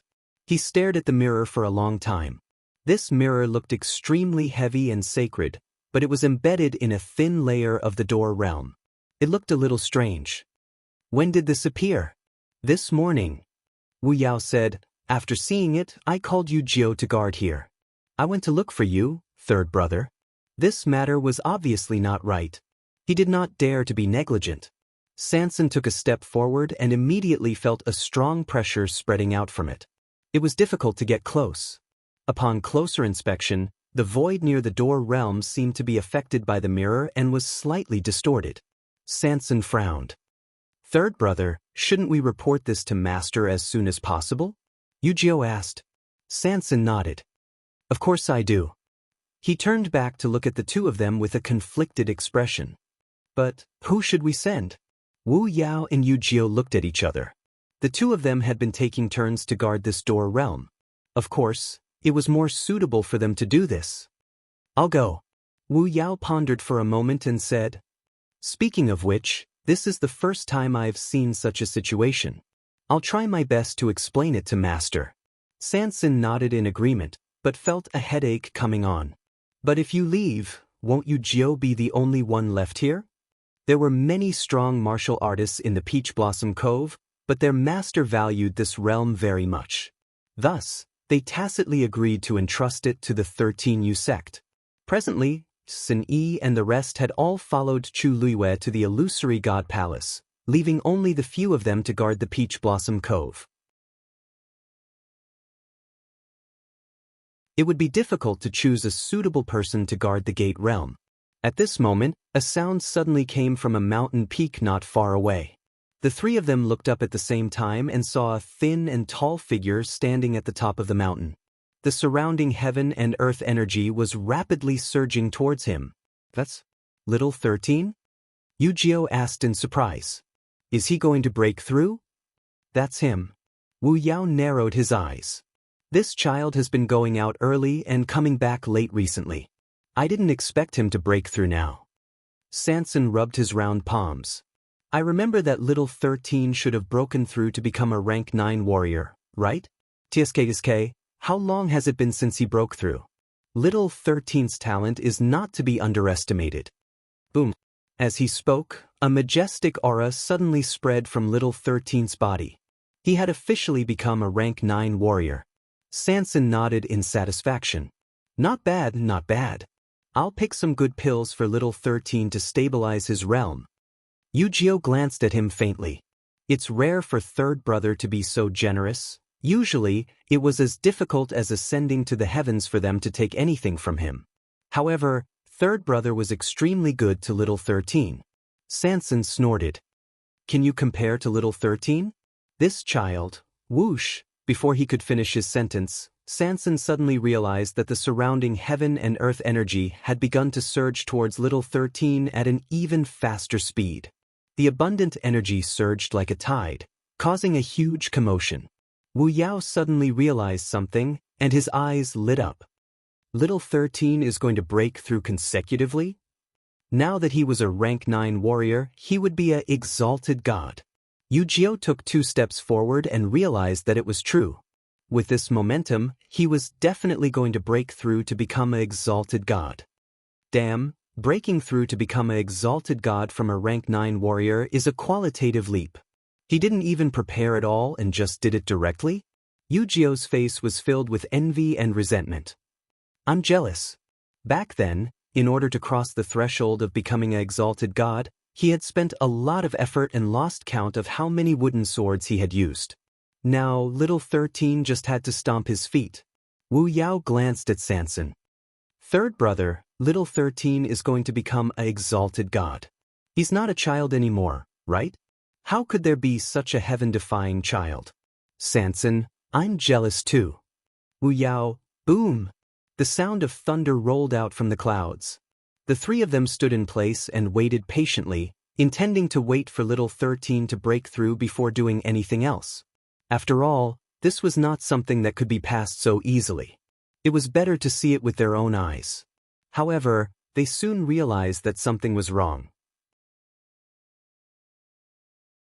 In the sky, after the sound of thunder fell, Tianlei did not gather. What's going on? Yu Jiu frowned. Since little 13 wanted to break through to become an exalted god, he must be confident enough. But why couldn't he summon a single Tianlei? Suddenly, Xianxia slapped his thigh. I remember now. The two of them looked at him in unison. Xianxia explained with a frown. Recently, the cultivators in Peach Blossom Cove have been unable to summon Tianlei. You two have been stationed here, so you might not know, but I've heard of a few similar situations. It's not just the exalted gods, but also those who are preparing to break through to become exalted gods. No matter what they do, they can't summon even half of Tianlei's power. It's just that I've been busy before, so I forgot about it. At first, Xianxia didn't really take this matter to heart. However, judging from little 13's current situation, it was much more serious than he had expected. None of them worked? Wu Yao and Yu Jiu were shocked. They looked at each other. Then what's going on? You know, without the tempering of Tianlei's power, it's very difficult to break through. Even if they could do it, there would be some problems. Xianxia scratched his head anxiously. This, clang. The sound of something shattering suddenly came from the sky.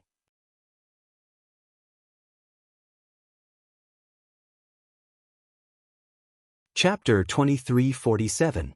The three of them looked over and saw a silver Tianlei in the sky. It was heading straight for little 13. Where did this Tianlei come from?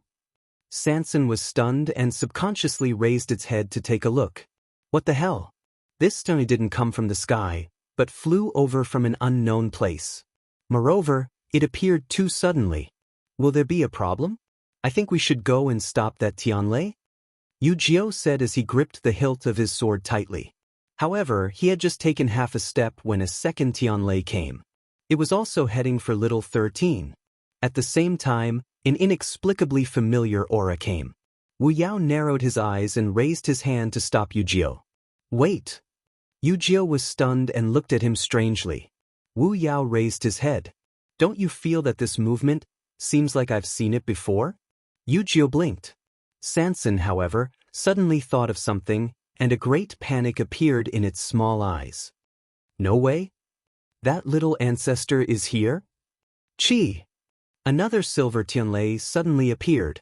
Wu Yao said calmly. Not just one but two. Xianxia turned around and ran. Wu Yao had already expected this and didn't stop him. He only raised his voice and asked, Third brother, they're already here. Where can you run to?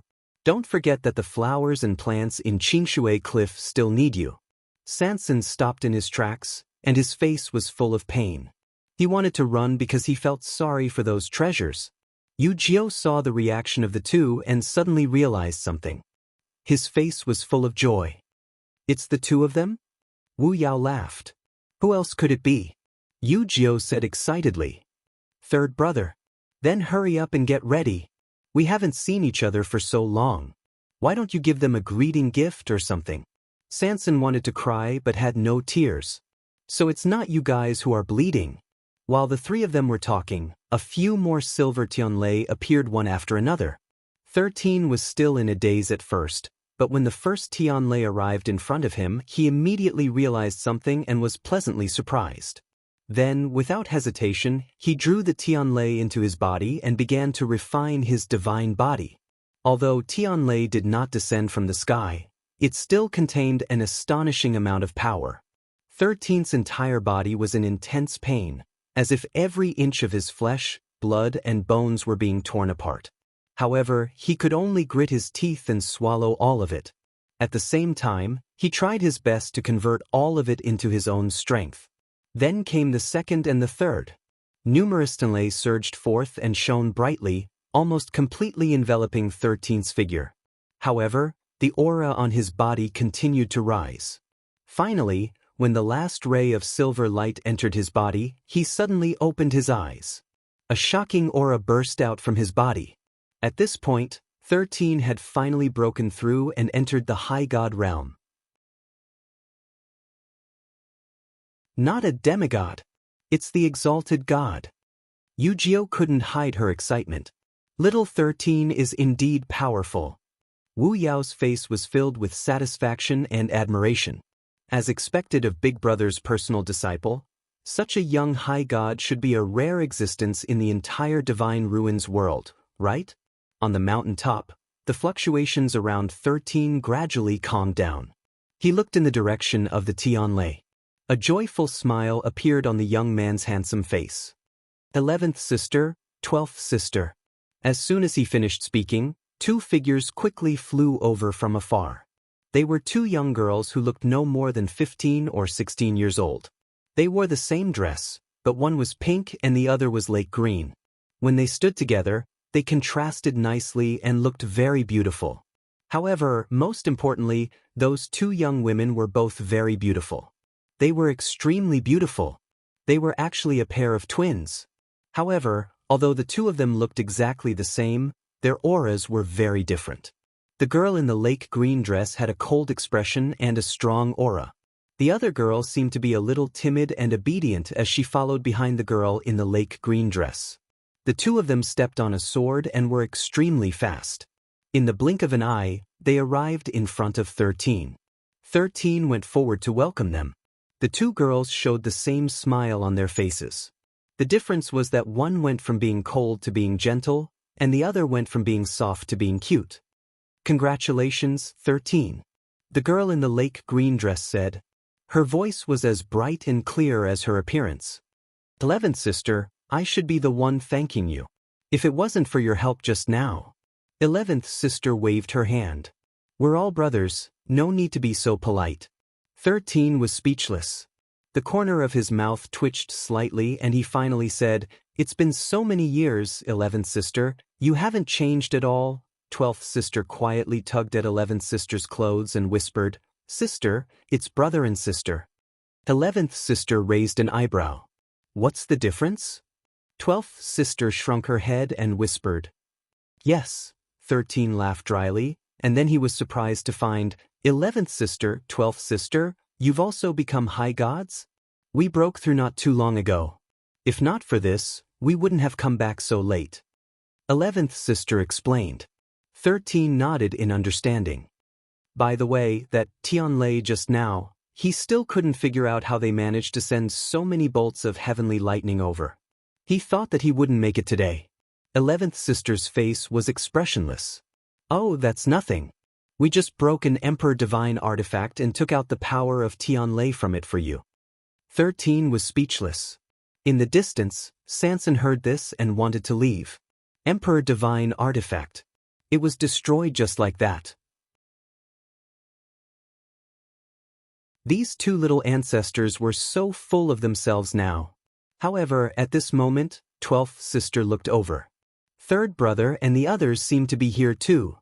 Although there was some distance between them, it would be a lie to say that they couldn't see or hear. Yu was very happy. Third brother, fifth brother, what are you waiting for? Let's go. It's been so long since we last saw them. After he finished speaking, he took a step forward, tipped his toes, and headed straight over.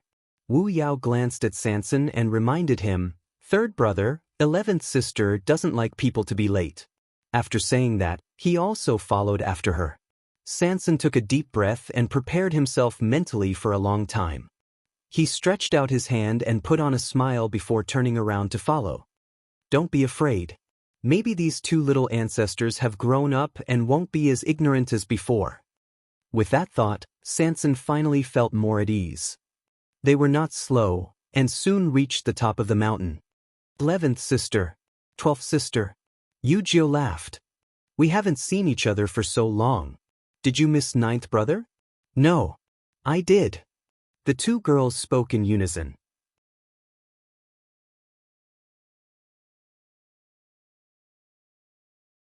Chapter 2349. Aunt 12 looked at Aunt 11 helplessly. It was rare for her to be so stubborn. She repeated, "Yes. My sister and I miss our master, brothers, and sisters very much." "Oh, right, and 13. She rarely said so many words at once. Although she tried to raise her voice, it was not obvious. It still sounded soft. It was as if she had not eaten her fill. "Then you really did ask. Sister 12, you came without eating?" Aunt 12 blushed and shrunk behind Aunt 11. After a while, she replied softly, "Yes." Aunt 11 said, "We were in a hurry." These few words could be considered an explanation. Yujio's heart suddenly ached. How can this be? No matter how anxious you are, you can't not eat your fill. Aunt 11 shook her head. "It's nothing. We heard that third brother has a lot of good food here, so we thought that it would be the same if we came here to eat." Sanson, who had just arrived, heard this and suddenly stopped in his tracks. Aunt 11 had already looked over. "Third brother, we're hungry." The flesh on Sanson's face trembled. Under the gaze of several pairs of eyes, he took out 2 bottles of pills with difficulty and handed them over. "Is this enough?" Aunt 11 took it with both hands and turned her head to pass it to Aunt 12. "Use it first." After that, she turned around and looked at Sanson. There was no expression on her cold and indifferent face. But Sanson was too familiar with her expression. He gritted his teeth and took out 2 more bottles. "Third brother, both of us are high gods now," Aunt 11 reminded him softly. Sanson's hands trembled and he took more out with tears in his eyes. 1 bottle, another bottle, and another bottle. Aunt 11 did not stop him. It was not until Sanson's hands were almost unable to hold it that he could not help but ask, "Still not enough?" Aunt 11 took the things, gave some to Aunt 12, and kept some for herself. Aunt 12 opened a bottle and whispered, "Sister, these are all doctor-level pills." Aunt 11 raised her eyebrows. "Third brother, don't you have doctor-level pills?" The corner of Sanson's mouth twitched. "How much is this?" "It's enough for you to eat for a long time." It took a lot of effort to break a King Divine artifact. Aunt 11 said confidently, "If third brother really can't bear to part with the food, then it's fine. We'll just starve. Anyway, we've already gotten used to it after all these years. Here. Give it all to me." Sanson couldn't listen to them anymore. She took out a lot of pills and stuffed them into the hands of the 2 girls. Lady 12's lips curled into a faint smile. "Thank you, third brother." Aunt 11 glanced at Sanson. "Looks like third brother is indeed rich and imposing now." Given his personality, the fact that he could take out so many of them so easily meant that he had an astonishing amount of them. Sanson's heart sank. Exposed. He rubbed his face with heartache. He used this kind of trick every single time. He didn't even bother to switch. However, there was nothing he could do. What could she do about her sister? How could he let her starve? Yujio urged, "Hurry up and eat. Otherwise, third brother will regret it later." Sanson glared at him. Only then did Aunt 11 and Sanson respond. They opened the jade bottles in their hands and began to eat the pills. Aunt 12 was thin-skinned and was more refined. She poured out the pills and ate them one by one slowly. Aunt 11 directly opened the cork and gulped down the pills. Sanson looked away and clutched his chest with heartache. In the 13 Ugards, other than little 13, these 2 were the youngest. Because they were both girls and twins, the brothers and sisters had doted on them a lot back then. They were even more doted on than little 13. Who knew that these 2 girls were not ordinary people at all? On the surface, the 2 girls looked beautiful and slender, gentle and cute. However, in reality, their appetite was more than the rest of the 13 Ugards. It was more than the rest of the 11 people combined. Fortunately, Chu Luiwe was still the empress at that time and could still afford to feed them. But slowly the 2 girls grew up. Normal meals were no longer enough for them. No matter how much they ate, they still got hungry easily and were often weak and powerless. Later, Sun-Yi started to let them eat pills. The older they were, the more pills they ate, and the higher the level of pills they ate. When other people ate different pills, they would have different effects on their bodies. However, it was different for the two of them. All kinds of pills had only one function when it came to them: to replenish their energy. If they could eat their fill, they would have strength. That was why Yu asked them that the moment they met. It was because they had been hungry too often in the past. Now they had reached the point where they ate pills of doctors and even grand doctors. Seeing the two girls finish several bottles of pills just like that, Wu Yao and Yu only felt heartache. Look at how hungry the children are. Sanson glanced over and took a deep breath. He felt heartache for the two of them, but he also felt heartache for the pills. It was not until they finished 3/4 of the pills in their hands that the two of them finally stopped. Aunt 11 put away the rest. She was finally satisfied. Even her usually cold expression warmed up a little. "Thank you, third brother." Aunt 12 also whispered, "Thank you, third brother." She even burped halfway through her sentence. Her face instantly turned even redder. Seeing this scene, Sanson could not care less about the pills. After all, he had watched them grow up. How could he not be willing to part with those things? "Are you done eating?" Aunt 12 nodded with a red face. Aunt 11 was much more straightforward. "If it was like this just now, I could have taken out a venerable one divine artifact's power of Tianlei and given it to 13. It's a pity." The corners of Sanson's eyes twitched. Even Yu could not help but touch her nose. "This isn't very good, right? A venerable one divine artifact is quite rare. How inappropriate would it be to destroy it just like that?" Aunt 11 thought about it and felt that it made sense. She looked at 13 again. "Then you can use it the next time you break through to Venerable One. It's the same." 13 did not expect to be arranged as soon as he broke through to Venerable One. He was speechless. After struggling for a while, he said, "This? Maybe by then, everyone will be able to summon Tianlei normally." The main reason was that the current situation was too strange. Crack! A crisp sound suddenly rang out. Everyone present was shocked. When they looked over, they found that 12th Nyang was holding a sword that had already broken into 2 pieces. It was the sword that the two of them used when they flew over just now. It was also an Emperor Divine artifact. Aunt 12 obviously did not expect the situation to turn out like this. She stared blankly at the broken sword in her hand, then looked up at the others with a guilty expression. "I didn't do it on purpose. I just wanted to put it away." Everyone was speechless. Aunt 11 was already used to this. She took the broken sword and rolled it into a ball. Then she pulled out a few silver Tianlei from it and absorbed them into her body. "Don't waste it. Sister, remember to eat until you're full next time." Sister 12 nodded obediently. "I know."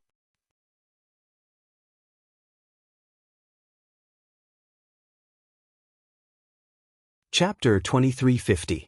When she ate too much, she could not control the strength in her hands. She had made this mistake before, so she was usually very careful. However, she had been hungry for too long this time and could not hold it in. Although Aunt 11 had the same physique as her, as the elder sister, she had better self-control. Just as she was about to throw away the thing in her hand, Aunt 11 noticed that the others were looking at her strangely. She paused.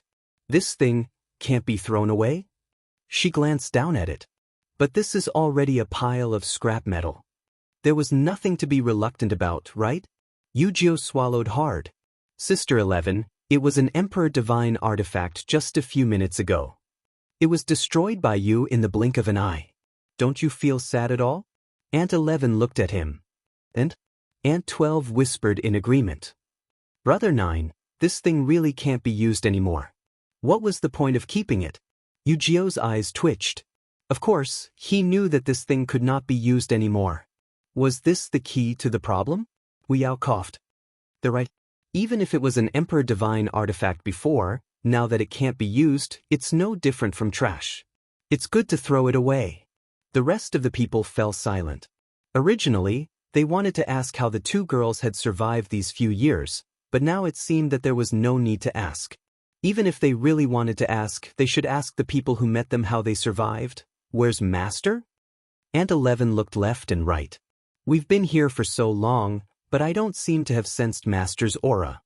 Seeing that the two of them seemed to be very uninformed, Wu Yao briefly recounted what had happened before to them. After listening, Aunt 11 was still calm, but Aunt 12 had already widened her eyes and looked at the silver bridge in the sky. If that's the case, Master and the others are there now? Wu Yao nodded. That's right. Also, there's some trouble in the gate realm. We were thinking of reporting to Master. Aunt 11 followed his line of sight. Is this gate realm very important? Wu Yao nodded.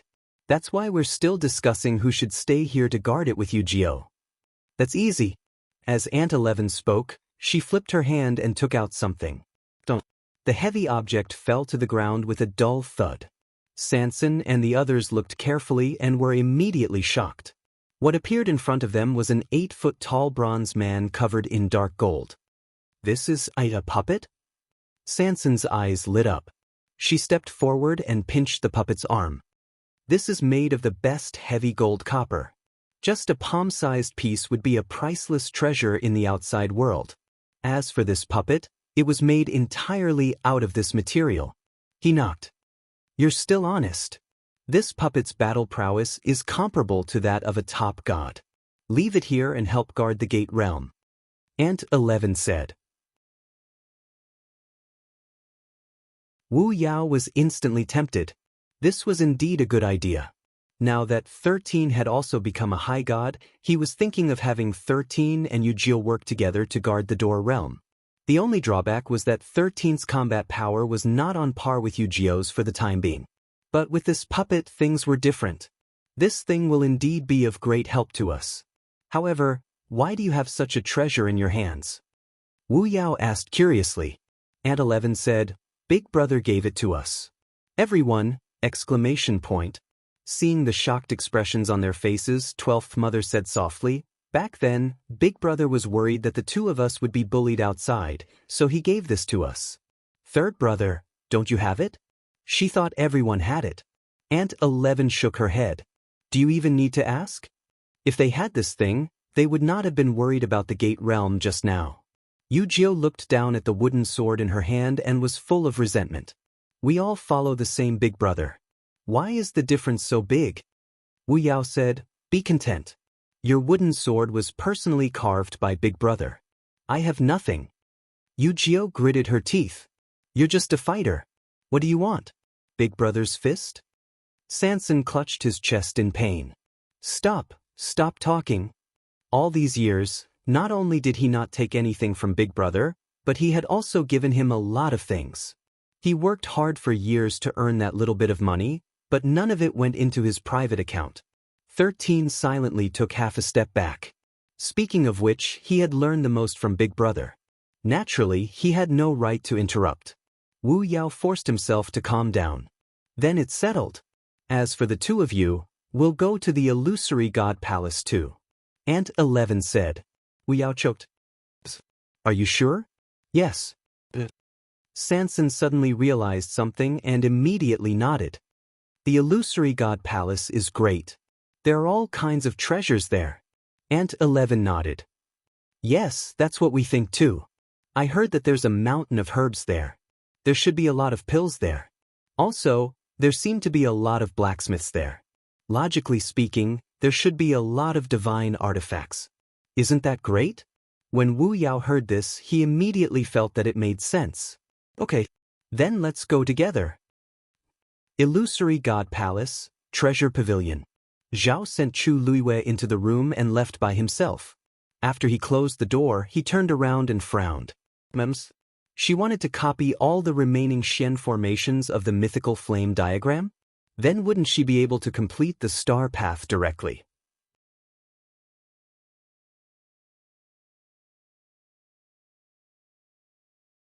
Chapter 2351. He held his breath and looked back again. Even though he couldn't see anything through the door, the waves in his heart couldn't calm down for a long time. It wasn't that he hadn't seen the world, but this was too ridiculous. The mythical flame diagram had been stored in the treasure pavilion for a long time. Some people came to buy it, while others were chosen to help copy it. But most of these people were busy with the first volume. As for the second volume, many people couldn't even understand it, let alone the rest. Ming Shu had seen many Xian masters who were determined by their talent, but so far, no one had comprehended the entire mythical flame diagram. Of course, Jin Yunlai wasn't one of them, because he had indeed completed the Star Road on his own. As for the others, Qing shook his head, his eyes still filled with disbelief. Looking at Madame's calm and confident look, it seemed like victory was in her hands. He thought about it carefully. In his impression, she did not show the slightest bit of embarrassment because of the mythical flame diagram. The previous few times, after she came, she would exchange a few simple greetings before going directly to the second floor and entering the room to copy the Xian formations. She didn't take long. He had seen the replicated ones, and they were all perfect. Looking at her, she did seem to be at ease. If she could really copy all the Xian formations this time, then, after leaving this door, she could directly cross the Star Road and enter the illusory God Palace. If this were to happen, she would be the first person to successfully complete the Star Road after Jin Yunlai. Cheng was a little excited. Madame's talent and strength seemed to be more amazing than he had expected. He rubbed his hands, suppressed the emotions in his heart, and left. In the room, Chu Luiyue sat quietly by the window. There were 2 books in front of her. It was the mythical flame diagram. The first volume was closed at the side, and the second volume was open beside her hand. She glanced at it and began to copy without hesitation. Her movements were smooth and without any hesitation. These Xian formations had already been deeply engraved in her mind. As long as she used her memory, she could easily draw them. She was incomparably clear about every single pattern and every single direction. Previously, due to various reasons, she had not displayed her full strength. Every time he came, he would restrain himself. He would only copy a portion of it and stall for time before leaving. As a matter of fact, she'd taken advantage of this period of time to engrave every single diagram in her heart and comprehend them thoroughly. Now, she didn't want to drag it out any longer. She had to enter the illusory shrine as soon as possible. Time passed by slowly. Under Chu Luiyue's hands, one profound formation after another was replicated. The further he progressed, the more time he spent, and the more energy and patience he had to expend. However, Chu Luiyue's expression remained calm from beginning to end. He was neither anxious nor impatient, and proceeded in an orderly manner. In the blink of an eye, half a month had passed. Ming Shu came to Chu Luiyue again. He was curious and worried. I wonder how Madame is doing inside. The profound formation on the mythical flame diagram was extremely complicated, and many people would not be able to decipher even one of them in their entire lives. However, she wanted to comprehend all of it and replicate it. This was a huge project that required a lot of time and energy. It was very quiet inside. During this period of time, Ming Shu would actually come to take a look every day and wait outside the door. Other than the sound of books being flipped, he could hardly hear any other sounds. After waiting for a while, seeing that Chu Luiyue still did not plan to come out today, he could only shake his head and leave. Feng Ming Mountain. Tuanzi sat cross-legged, and flames were burning around her silently. The air was scorching hot. From afar, the entire top of Feng Ming Mountain seemed to be surrounded by scarlet gold flames. When Yu Qian arrived, this was the scene he saw. A hint of surprise flashed across his eyes. As expected of the purest bloodline, whether it was Yi Zhao or Yi Gong, none of them could compare to it. At this rate of cultivation, Tuanzi should be able to open the 8th meridian in no time. Yu Qian was in a good mood. Although he had made quite a few concessions in order to make Dumpling break the contract with Chu Luiyue and stay in Feng Ming Mountain to cultivate. But now, it seemed that everything was worth it. Suddenly, a soft sound came from the side. Yu Qian frowned and looked in the direction of the sound. There seemed to be a shadow flashing past. His expression turned stern. Who is it? Feng Ming Mountain was heavily guarded. Other than him and Dumpling, only Chu Luiyue could enter and leave freely. However, she also relied on his token to come, so he knew every time. However, the black shadow that flashed by just now had clearly barged in quietly. He moved and quickly chased in that direction. At this moment, Dumpling suddenly opened her eyes. She stood up, frowned and shouted, "What are you doing?" Yu Qian stopped in his tracks and turned to look at Dumpling. "You don't have to worry about it. Just cultivate in peace." Dumpling glared, "But you're disturbing my cultivation." Yu Qian paused. "I told you not to come over. Leave immediately." Dumpling put her hands on her waist. "But there was something just now. What was it? Why didn't I see it?" Dumpling glared at him fiercely. "Are you leaving or not?" Yu Qian wanted to say something but hesitated. He really didn't want to disturb Dumpling, so he could only give in. "You continue." After he finished speaking, he moved and headed out of Feng Ming Mountain. Only when she was sure that he had left did Dumpling let out a soft snort. Still not coming out? Digression, as he wrote, he realized that he had inexplicably lost 2,000 words. He went to the system to look for it for a long time before he could find it.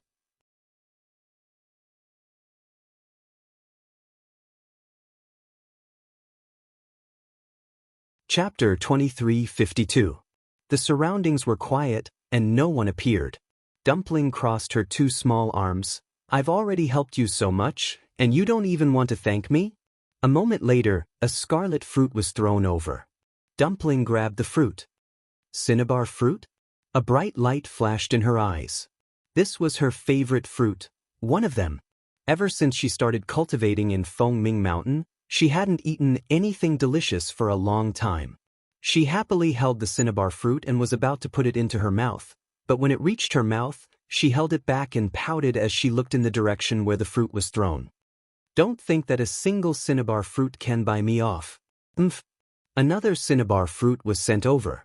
Dumpling raised her hand to catch it and put the fruit into her bosom. "Two won't do. Today you have to come out and let me see." As she spoke, she lifted her foot and walked forward. Swish, a slight sound of something tearing through the air rang out. Then, Tuanzi saw a blurry shadow flashing in front of her eyes. She gritted her teeth, tipped her toes, and immediately flew forward. "Let's see where you're going this time." She couldn't catch up the previous few times, but this time, she had to see it clearly no matter what. That thing ran very quickly, and in the blink of an eye, it disappeared without a trace. Dumpling stopped and looked down at the cinnabar fruit in her hand. A rich, fruity fragrance was emitted from it, causing people to drool. She licked her lips and resisted the urge to eat it. "Want to run?" "It's not that easy." The smell of this cinnabar fruit could stay on a person's body for several days. It didn't matter if she couldn't see it. Following this smell, she could still find him. Dumpling wrinkled her nose, then followed the faint fragrance in the air and ran forward. A quarter of an hour later, Dumpling stopped in front of the barrier between Feng Ming Mountain and the illusory God Palace. She frowned. Could it be inside? That was where the fragrance had disappeared. She looked up and down, left and right. This barrier descended from the sky, completely isolating them from the outside world. If he wanted to leave this place, the only way was to go through the barrier. No wonder. Dumpling suddenly understood. Previously, she couldn't find him at all. So he had actually run back to the illusory God Palace? To think that she had been searching Feng Ming Mountain recently. She had almost dug 3 feet into the ground, but she still couldn't find him. In the end, he was looking in the wrong direction. She hesitantly glanced at the barrier in front of her. "How do I get there?" "All right." Suddenly, her eyes lit up. She held the 2 cinnabar fruits in her left hand and gently waved her right hand, summoning the ancestor golden feather. "If I remember correctly, this thing can directly pass through the barrier," Dumpling thought and waved her hand gently. Buzz, a crack quickly appeared on the barrier. Success! Dumpling was pleasantly surprised. She quickly entered. Abundant heaven and earth energy instantly surged in from all directions. Dumpling took a deep breath and felt cool all over. Feng Ming Mountain was good, but it was a little hot. Therefore, when he suddenly came out from the inside, he was still not used to it. Dumpling turned around to take a look. The crack had already quietly closed. The surroundings were also quiet, as if no one had noticed her arrival. Dumpling blinked. This barrier? It seemed to be very easy to pass through.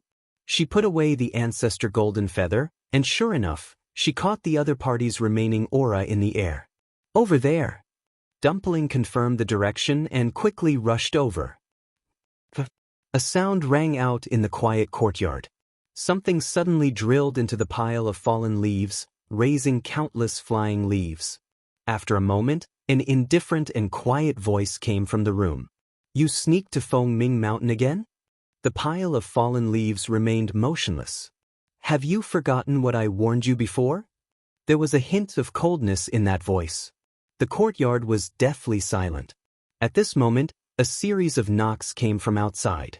Knock knock. Is anyone there? A crisp and soft voice came from outside. The conversation in the room abruptly stopped. Outside the door, Dumpling's face revealed a smug and proud smile. Hee hee, this is your home, right? I've already found you here. Are you still not willing to come out? She was very sure that the other party was definitely here, because that was where the smell had disappeared. Originally, she wanted to go in directly, but there was a layer of barrier outside the courtyard. She thought about it and felt that it was not appropriate to force her way in, so she obediently chose to knock on the door. Since he had already chased her here, there was no reason to hide, right? After waiting for a while, it was still quiet inside. There was no response. Dumpling knocked on the door again. Knock knock knock. I'm not a bad person, why aren't you coming out? Still no one answered. Dumpling waited for a while longer, a little angry, and pouted. If you don't come out, I'll go in myself. After saying that, she placed her hands on the door and moved her chubby little face closer, wanting to peek through the crack in the door.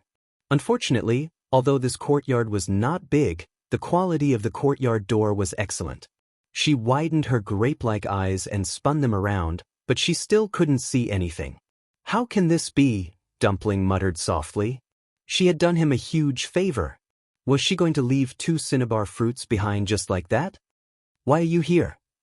The voice of a woman filled with astonishment came from behind. Dumpling turned her head to look. The person who came was Xu Jing. Dumpling pursed her lips and ignored her. She pressed her face against the door again and secretly exerted force with both hands. Perhaps she could really open the door and go in to take a look.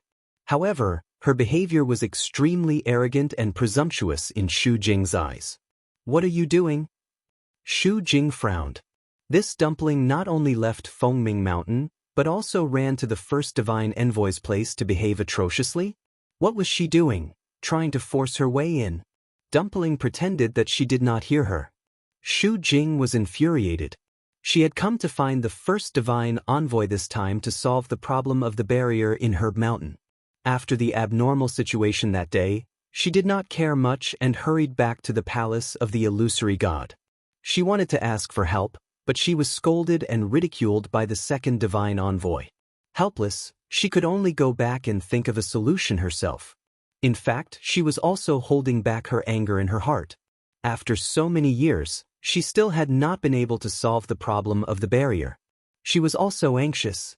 That day when she had been slapped by Little 8, she was already angry enough. Now, the second divine envoy's words had completely enraged her. She simply chose to go into seclusion and think of a solution no matter what. However, how could this problem be solved so easily? She had a headache thinking about it day and night, but it still did not work. Helpless, she could only hold on to her last hope and ask the first divine envoy for help. However, she bumped into Dumpling as soon as she arrived. She stepped forward and pulled Dumpling. This is not a place where you can come. You're tuning in to the Wang Lin's Journey YouTube channel. Don't forget to subscribe and join us on this journey to catch the most captivating stories.